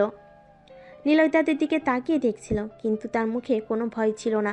বংশে শান্তভাবে তাদের দিকে তাকিয়ে মুচকি হেসে বলল। আসো দেখি কার সাহস বেশি। লোকগুলো আক্রমণ শুরু করলো, আর নিলয় একের পর এক দক্ষতার সঙ্গে তাদেরকে আঘাতে প্রতিহত করতে লাগলো। সে যেন আগে থেকে প্রত্যেক আক্রমণের দিক বুঝতে পারছিল। তার পায়ের গতি, হাতের চাল, সবকিছু এত নিখুঁত যে শত্রুরা বুঝতেই পারছিল না তারা কখন হেরে যাচ্ছে। কয়েক মিনিটের মধ্যেই শত্রুরা একে একে মাটিতে পড়ে গেল। নিলয় তখন সোজা দাঁড়িয়েছিল, তার শরীরে এক ফোঁটা ঘামও নেই। সে এবার শত্রুর নেতার দিকে তাকিয়ে বলল। তোমার মানুষগুলো তো বেশ দুর্বল দেখছি, এরা কি তোমার শক্তি? অচেনা নেতা অবাক হয়ে গেল। সে ভাবেনি নিলয় এতটা দক্ষ। তার মুখে হতাশার ছাপ স্পষ্ট হয়ে উঠল। নিলয়, তুমি যাই করো না কেন, ইভাকে আমরা ছাড়বই না। আমাদের উপর বড় মাফিয়া বস আছে, সে আমাদের অর্ডার দিয়েছে ইভা আক্তারকে আমাদের তুলে দিতে হবে, নয়তো তোমার সবাইকে শেষ করে দেওয়া হবে। নিলয় এবার একটু হেসে বলল। তোমাদের মাফিয়া বস যে যাই হোক আমি জানি না, কিন্তু একটা কথা ভালো করে মনে রেখো, আমি কখনোই ইভাকে কোনো বিপদে ফেলতে দেব না। আর তোমার মাফিয়া বস যদি আসে তাহলে তারও জন্য আমি প্রস্তুত আছি। অচেনা নেতা এবার রাগে ফেটে পড়ল। সে বুঝতে পারছিল নিলয়ের সঙ্গে পেরে ওঠা সহজ হবে না। তাহলে আমরা যা করার করব, এবার তুমি নিজেই ফলাফল দেখবে। বলে নেতা তার লোকেদের নিয়ে দ্রুত জায়গা ছেড়ে চলে গেল। নিলয় জানতো এই যুদ্ধ এখনো শেষ হয়নি, বড় কিছু অপেক্ষা করছে। কিন্তু সে চিন্তিত ছিল না। ইভা নিরাপদে আছে, আর সে নিশ্চিত যে তার বন্ধুরা দ্রুত এসে পড়বে। নিলয় দ্রুত ইভার বাড়ির ভেতরে ঢুকলো। ইভা তখনও ভয়ে কাঁপছিল, কিন্তু নিলয় তাকে দেখে মৃদু হেসে বলল। সব ঠিক আছে ইভা, আমি ঠিক আছি, তোমার কোনো ভয় নেই, আমরা একসঙ্গে সব সামলে নেব। ইভা নিলয়ের দিকে তাকিয়ে একটু হাসলো, কিন্তু তার চোখে এখনো আতঙ্কের ছাপ ছিল। সে বলল। তুমি কি সত্যিই ভাবো সব ঠিক হয়ে যাবে? তারা তো অনেক ভয়ঙ্কর, আমি ভয়ে কাঁপছি। নিলয় ইভার হাত ধরে বলল। তুমি শুধু আমার উপর বিশ্বাস রাখো ইভা, আমি তোমার জন্য সব কিছু করব। কেউ আমাদের আলাদা করতে পারবে না। ইভা নিলয়ের কথায় ভরসা পেয়ে তার পাশে বসলো।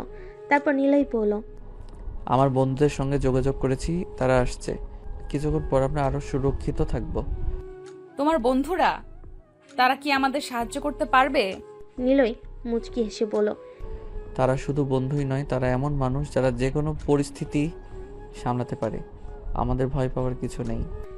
এর কিছুক্ষণ পর নিলয়ের ফোন বেজে উঠল। তার বন্ধু রায়হান কল করেছে। নিলয় ফোন রিসিভ করলো। নিলয়, আমরা এসে গেছি, তুমি কোথায় আছো? ইভার বাড়িতে, এখানে চলে আসো।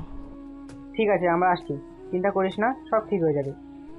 নিলয় ফোন রেখে ইভার দিকে তাকিয়ে বলল, সব ঠিক হয়ে যাবে, শুধু অপেক্ষা করো।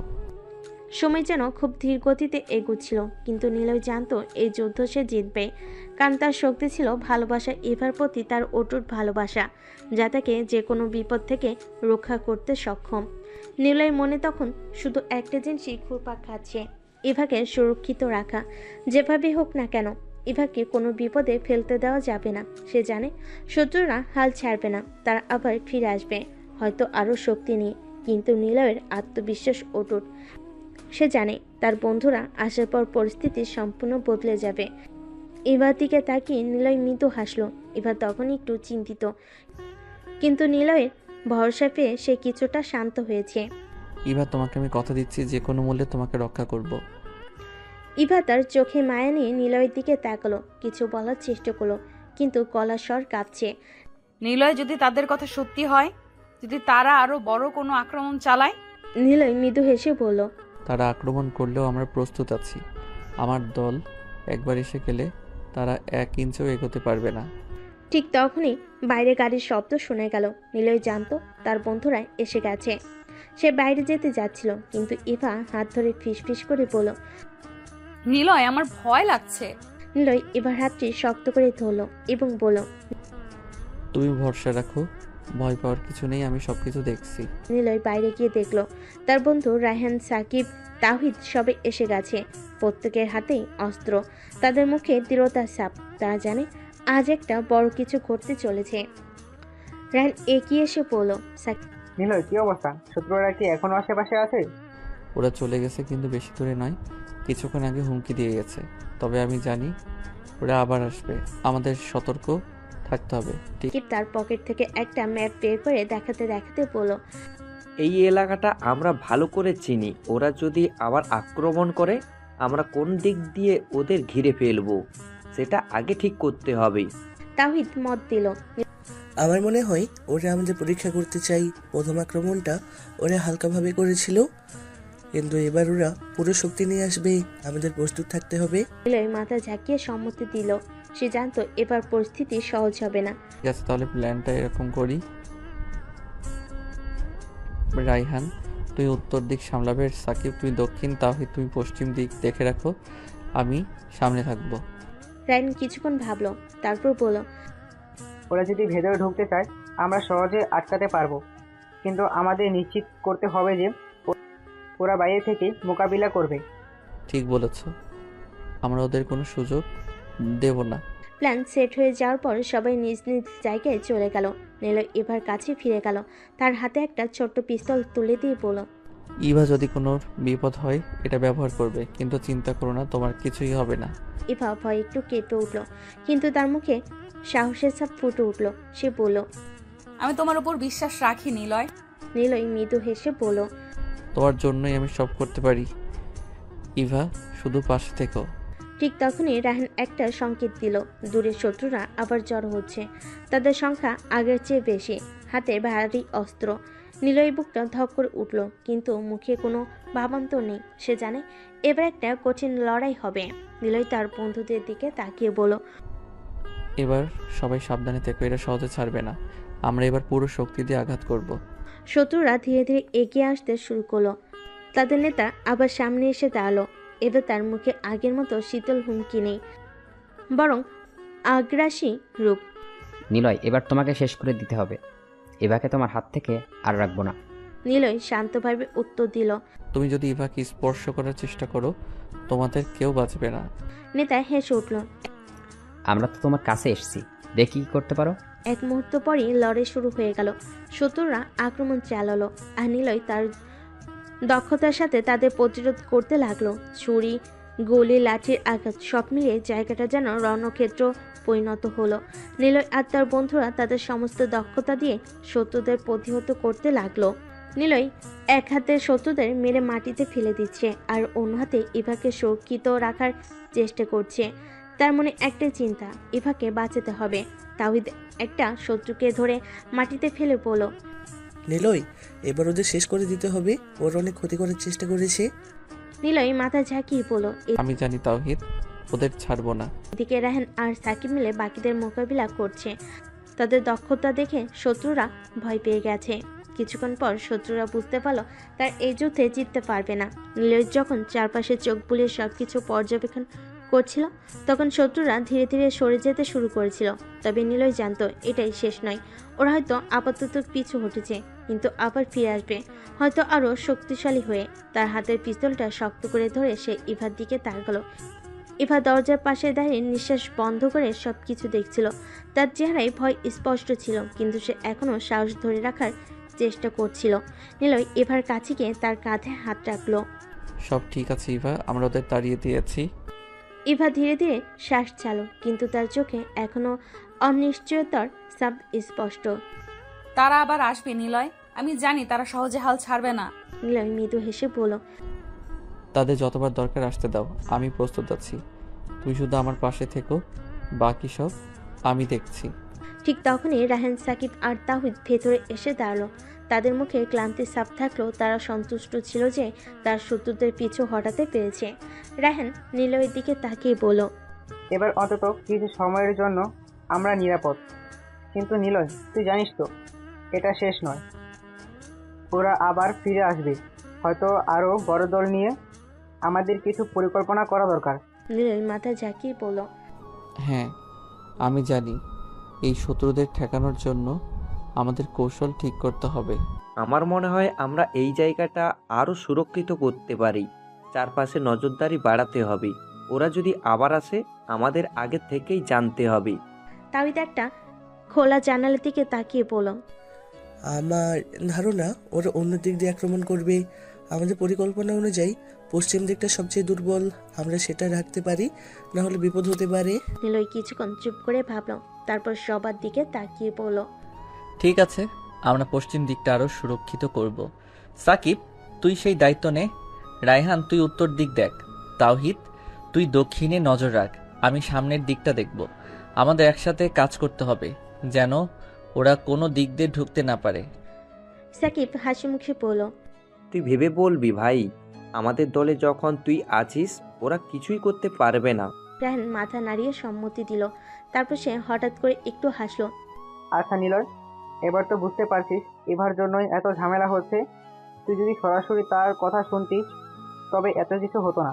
ইভা লজ্জা পেয়ে রাহানের দিকে তীক্ষ্ণ চোখে তাকালো।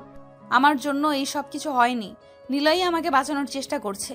তুমি কি বলছো না ওরা আমাদের উভয়কেই শেষ করতে চায়? নিলয় ইভাকে শান্ত করার জন্য হাসলো। ঠিক আছে ইভা, রায়হান তো মজা করছে। আমরা জানি এই ঝামেলা শুধু আমাদের জন্য নয়, এটা অনেক বড় কোনো চক্রান্তের অংশ।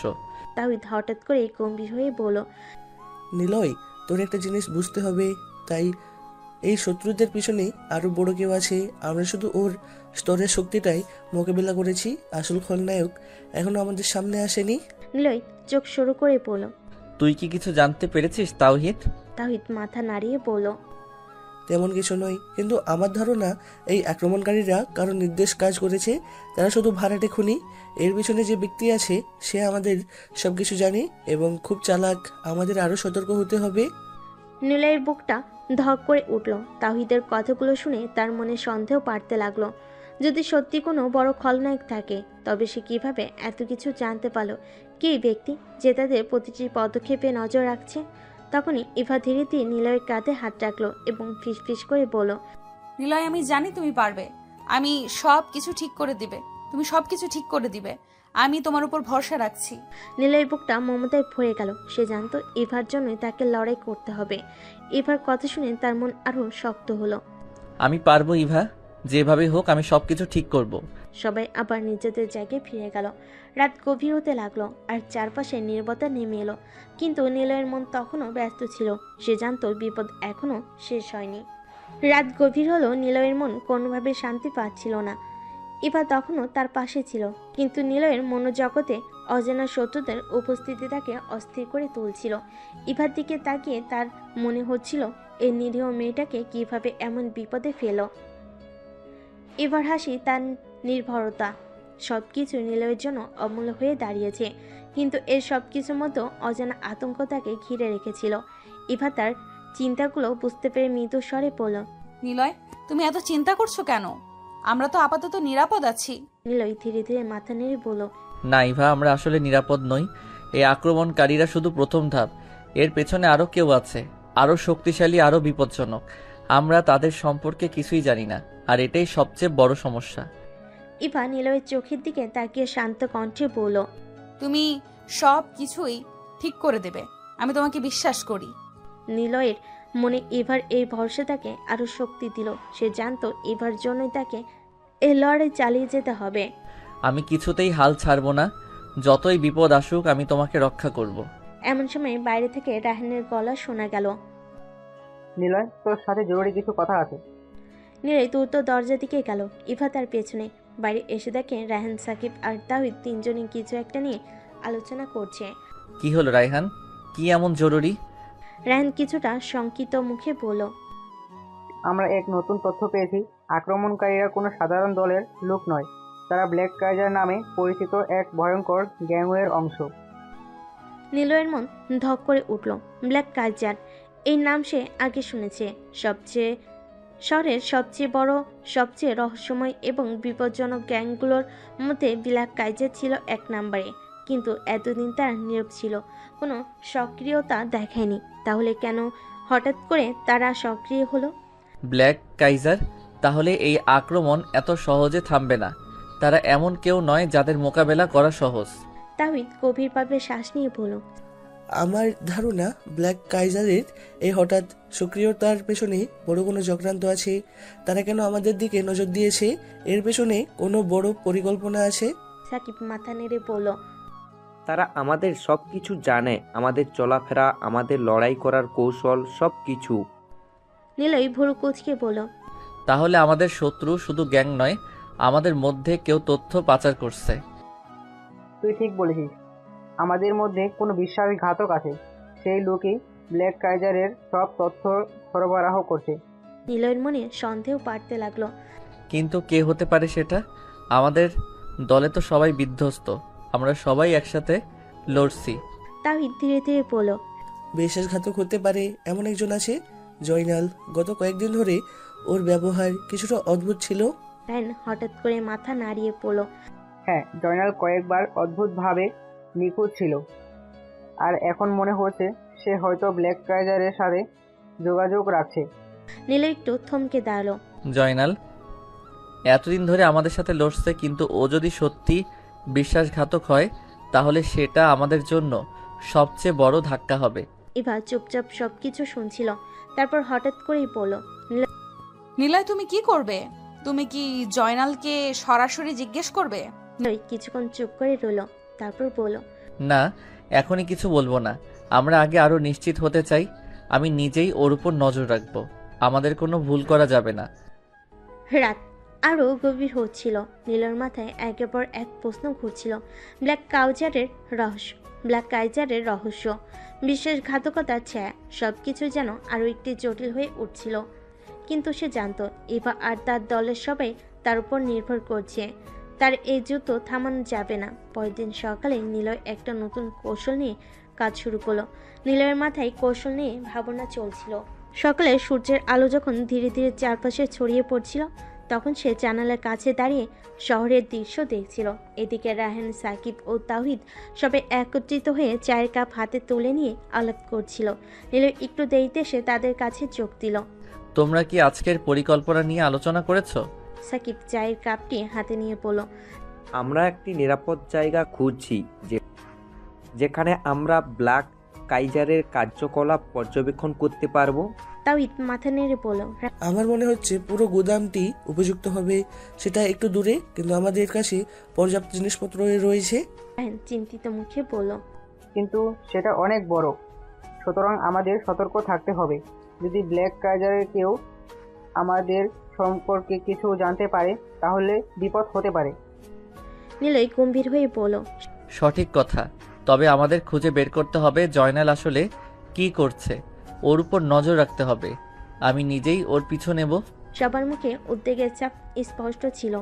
ব্ল্যাক কাইজারের সঙ্গে জয়নালের কোনো সম্পর্ক থাকতে পারে, এটি নিশ্চিতভাবে চিন্তার বিষয়। নিলয় জানত এটি একটি বিপজ্জনক পন্থা, কিন্তু তাকে যে এই পথে যেতেই হবে। সাকিব হঠাৎ বলল।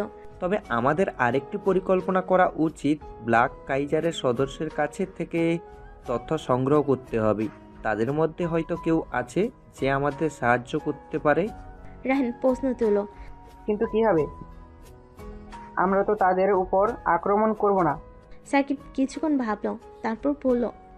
আমরা কিছু গোপনীয়তা রাখতে পারি। আমরা যদি একজনকে টার্গেট করি এবং তার থেকে তথ্য বের করি। নিলয় কথা বন্ধ করে বলল। না, এটা বিপজ্জনক। আমরা যদি আমাদের পরিকল্পনা থেকে সরে যাই তাহলে সবার জন্য বিপদ হতে পারে। তাওহিদ মাঝখানে এসে বলল। তাহলে আমাদের গুদামে যেতে হবে, আমরা সেখান থেকে কিছু তথ্য বের করার চেষ্টা করতে পারি। ঠিক আছে, আমরা আজই গুদামে যাব। সবার মধ্যে যোগাযোগ রক্ষা করতে হবে। কথা শেষ করে সবাই প্রস্তুতি নিতে লাগলো। নীলের মনে ছিল উদ্বেগ, তার জন্য ইভা নিরাপত্তা সবচেয়ে গুরুত্বপূর্ণ ছিল, কিন্তু একই সাথে তাদের পরিকল্পনা সফল করতে হবে। গুদামে পৌঁছানোর পর সবাই সাবধানীভাবে ঢুকলো। গুদামের ভিতর অন্ধকার ছিল, কিন্তু সাকিব একটি টর্চ লাইট বের করে তা জ্বালালো। এখন কি করব আমরা? নিলয় ভেতর উকি দিয়ে বলল। প্রথমে এখানে আমাদের নজর রাখতে হবে। যদি ব্ল্যাক কাইজারের সদস্যরা এখানে আসে তাহলে তাদের গতিবিধি লক্ষ্য করা যাবে। তাওহিদ আশেপাশে খুঁজতে শুরু করলো। কিছুক্ষণ পর সে একটি পুরনো টেবিলের কাছে গিয়ে বলল। এখানে কিছু পুরনো নথি আছে, দেখি এই নথিগুলো কোনো তথ্য আছে কিনা। রায়হান ও সাকিব দ্রুত চলে গেল। কিছুক্ষণের মধ্যেই তাওহিদ একটি নথি হাতে নিয়ে বলল। দেখো, এখানে কিছু নাম লেখা আছে, মনে হচ্ছে এটা ব্ল্যাক কাইজারের সদস্যের একটা তালিকা। নিলয় হতাশার সাথে বলল। তবে এটা আমাদের কোনো সাহায্য করবে না। আমাদের জানতে হবে তারা কিভাবে কাজ করছে এবং আমাদেরকে টার্গেট করেছে কেন। সাকিব নথি দেখে মাথা নেড়ে বলল। এইগুলো কেবল নাম, তবে যদি আমরা এই নামগুলোর মধ্যে কাউকে চিনি তাহলে হয়তো আমরা তাদের সম্পর্কে কিছু তথ্য বের করতে পারবো। এরপর নিলয় সিদ্ধান্ত নিল যে তার এই নথিগুলো নিয়ে আবার ফিরে যাবে এবং শহরের নিরাপত্তা বাহিনীর সাথে যোগাযোগ করবে। তারা তখনই সিদ্ধান্ত নিল যে এভাবে সামনে এগোতে হবে। হঠাৎ করে গুদামে দরজার বাইরে কিছু শব্দ শুনতে পেল। সবার মনে উদ্বেগ বেড়ে গেল। কেউ বাইরে আছে? নিলয় দ্রুত বলল। সবাই সাবধান, আমরা এভাবে বাইরে গিয়ে বিপদে পড়ব না। তার সকলে নিঃশব্দে লুকানোর চেষ্টা করলো। কিছুক্ষণ পর দরজা খোলার শব্দ শোনা গেল। একজনের সাদা টি শার্ট পরা লোক প্রবেশ করলো। তার মাথায় একটি টুপি ছিল এবং সে খুব সাবধানীভাবে চারপাশে তাকাচ্ছিল। নিলয় দ্রুত মাথা নিচু করে দাঁড়িয়ে রইল, যেন লোকটা তাদের দেখতে না পায়। লোকটি কেবল সামনে এগিয়ে গেল এবং নিচে পড়ে থাকা নথিগুলো দেখে একটু অবাক হলো। লোকটি তার ফোন বের করে কিছু ছবি তুলতে লাগলো।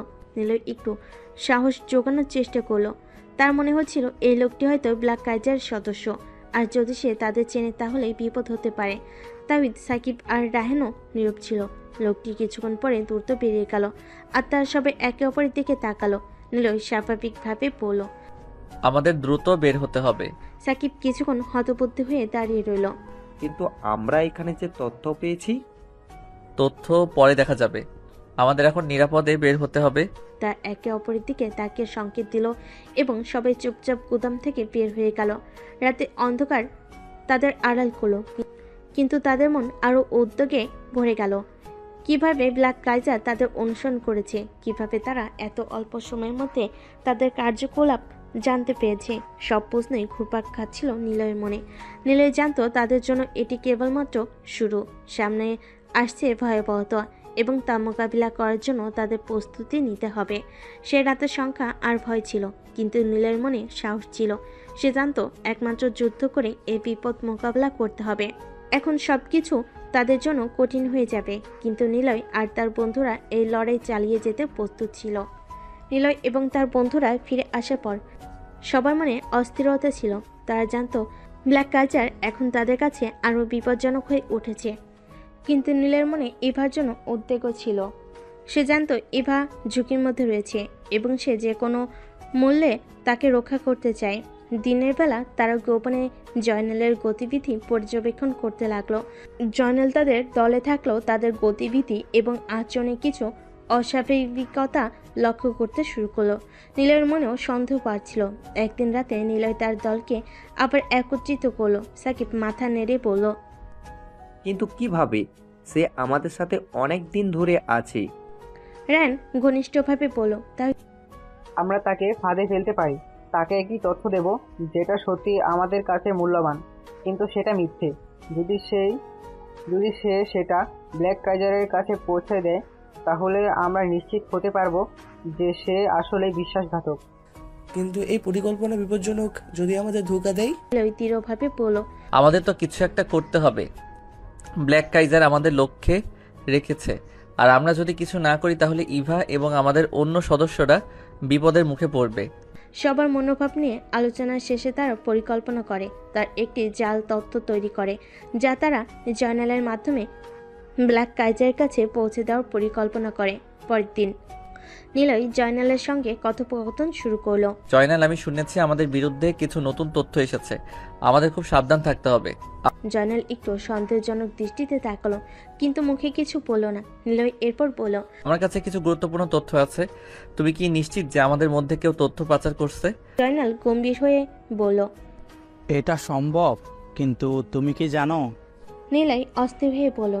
আমরা একটি বড় গ্যাংয়ের বিরুদ্ধে লড়ছি, তাদের নাম ব্ল্যাক কাইজার। জয়নালের চোখে কিছু সময়ের জন্য ঝিকমিক করলো। আমি শুনেছি তারা আমাদের সম্পর্কে সবকিছু জানে।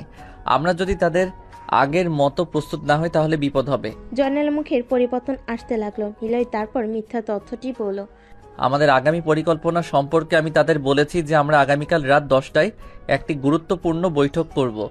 জয়নালের মুখে প্রথমে বিস্ময়, তারপর কিছুক্ষণ পর সে বলল, ঠিক আছে, আমি সাবধান থাকবো।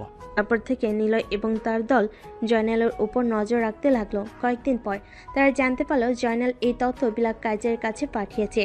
তাদের সন্দেহ নিশ্চিত হয়ে গেল।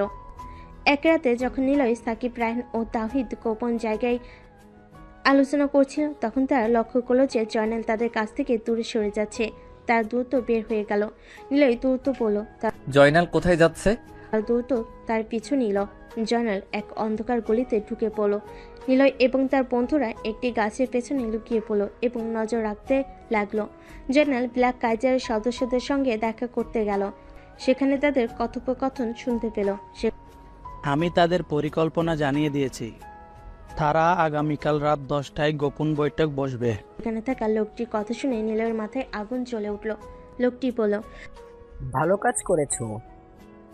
আমাদের পরিকল্পনা সফল হলে তুমি পুরস্কৃত হবে। নীলয় এবার সিদ্ধান্ত নিল তাকে এবার জয়নালকে ধরতে হবে। আমাদের জয়নালকে আটকাতে হবে। কিভাবে? তার কাছে গিয়ে? নীলয় মাথা নেড়ে পড়ল, না, আমাদের কৌশল ব্যবহার করতে হবে। নীলয় একটি পুরনো প্লাস্টিকের বোতল তুলে নিল। সে জয়নালের দিকে লক্ষ্য করে বলল, সাকিব, তুমি ওই লোকের সামনে যাও, আমি গোপনে জয়নালকে ধরবো। সাকিব ভাবতে ভাবতে বলল, ঠিক আছে, সাবধান হতে হবে। সাকিব সামনের দিকে গেল। হ্যাঁ বন্ধুরা, এখানে কি হচ্ছে? জয়নাল তখন পিছনে তাকানো। নীলয় সুযোগ পেয়ে দ্রুত চলে গেল। জয়নাল, তুমি কোথায় যাচ্ছ? জয়নাল আতঙ্কিত হয়ে বলল, আমি কিছু নই, আমি শুধু। নীলয় আর অপেক্ষা না করে ঝাঁপিয়ে পড়ল। তুমি আমাদের বিশ্বাসঘাতক। জয়নাল ভীত হয়ে গেল। আমি না, আমি কিছুই জানি না। নীলয় শপথ করে বলল, তুমি আমাকে প্রতারণা করেছো, আমি তোমাকে জানিয়ে দেব না, কিন্তু এই বিষয়ে তুমি কথা বলবে। জয়নালকে আটক করে তারা তাকে তাদের গোপন জায়গায় নিয়ে গেল। বিকেলে তাদের পরিকল্পনার কার্যকর হতে হলো। আমরা জয়নালের মুখ থেকে সব তথ্য বের করতে হবে। যদি না বের করতে পারি তাহলে আমাদের বিপদ হবে। রায়হান বলল, কিন্তু আমাদের কিছু করণীয় নিতে হবে।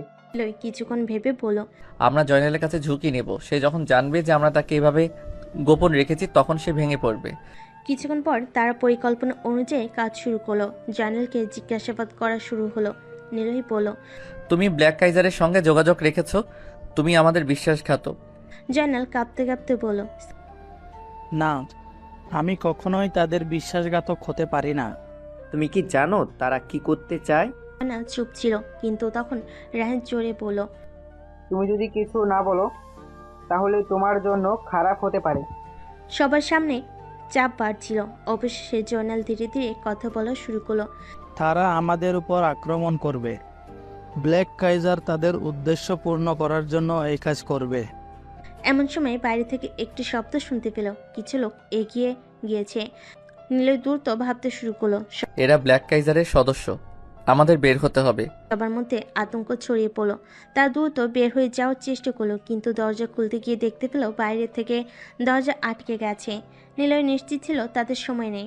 এবার আমাদের আর কিছু করতে হবে, একসাথে লড়াই করতে হবে। তারা সবাই সম্মিলিতভাবে দরজার দিকে গেল। দরজার দিকে আঘাত করে দ্রুত বের হয়ে গেল। বাহিরে যেয়ে তারা দেখলো ব্ল্যাক কাইজারের সদস্যরা তাদের দিকে এগিয়ে আসছে। একটি বড় সংঘর্ষ শুরু হলো। সাকিবের চোখে কষ্ট আর রাগ ছিল। আমরা তাদের আটকে দেব। নিলয় ও রায়হান জোরালোভাবে লড়াই করতে শুরু করলো। ইভা তখন পিছন থেকে নিলয়কে দেখতে লাগলো। ইভা নিশ্চিত হয়ে বলল, নিলয় সাবধান, পিছনে কেউ আছে।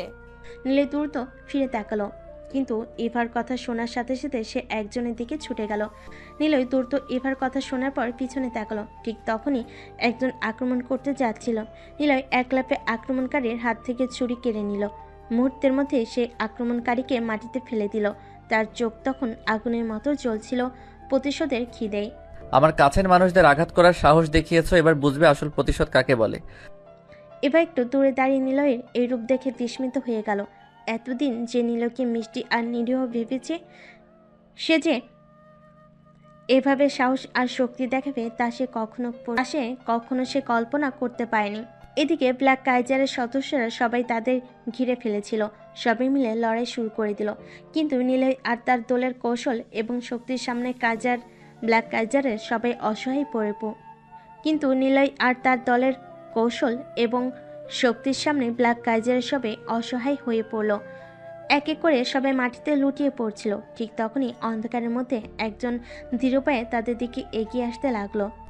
নিলয়, তুমি এতটা বুদ্ধিমান হবে ভাবিনি, কিন্তু আজ তোমার শেষ দিন। নিলয় একটু মুচকি হাসলো। তুমি তো ভেবেছিলে আমি কিছুই জানি না, তাই না? আজ সব জেনে গেছি আর তোমাকে শেষ করতে এসেছি। কাইজার তার অস্ত্র বের করলো। তাদের দুজনের মধ্যে এক অদৃশ্য উত্তেজনা তৈরি হলো। চারপাশে সবকিছু থেমে গিয়েছে।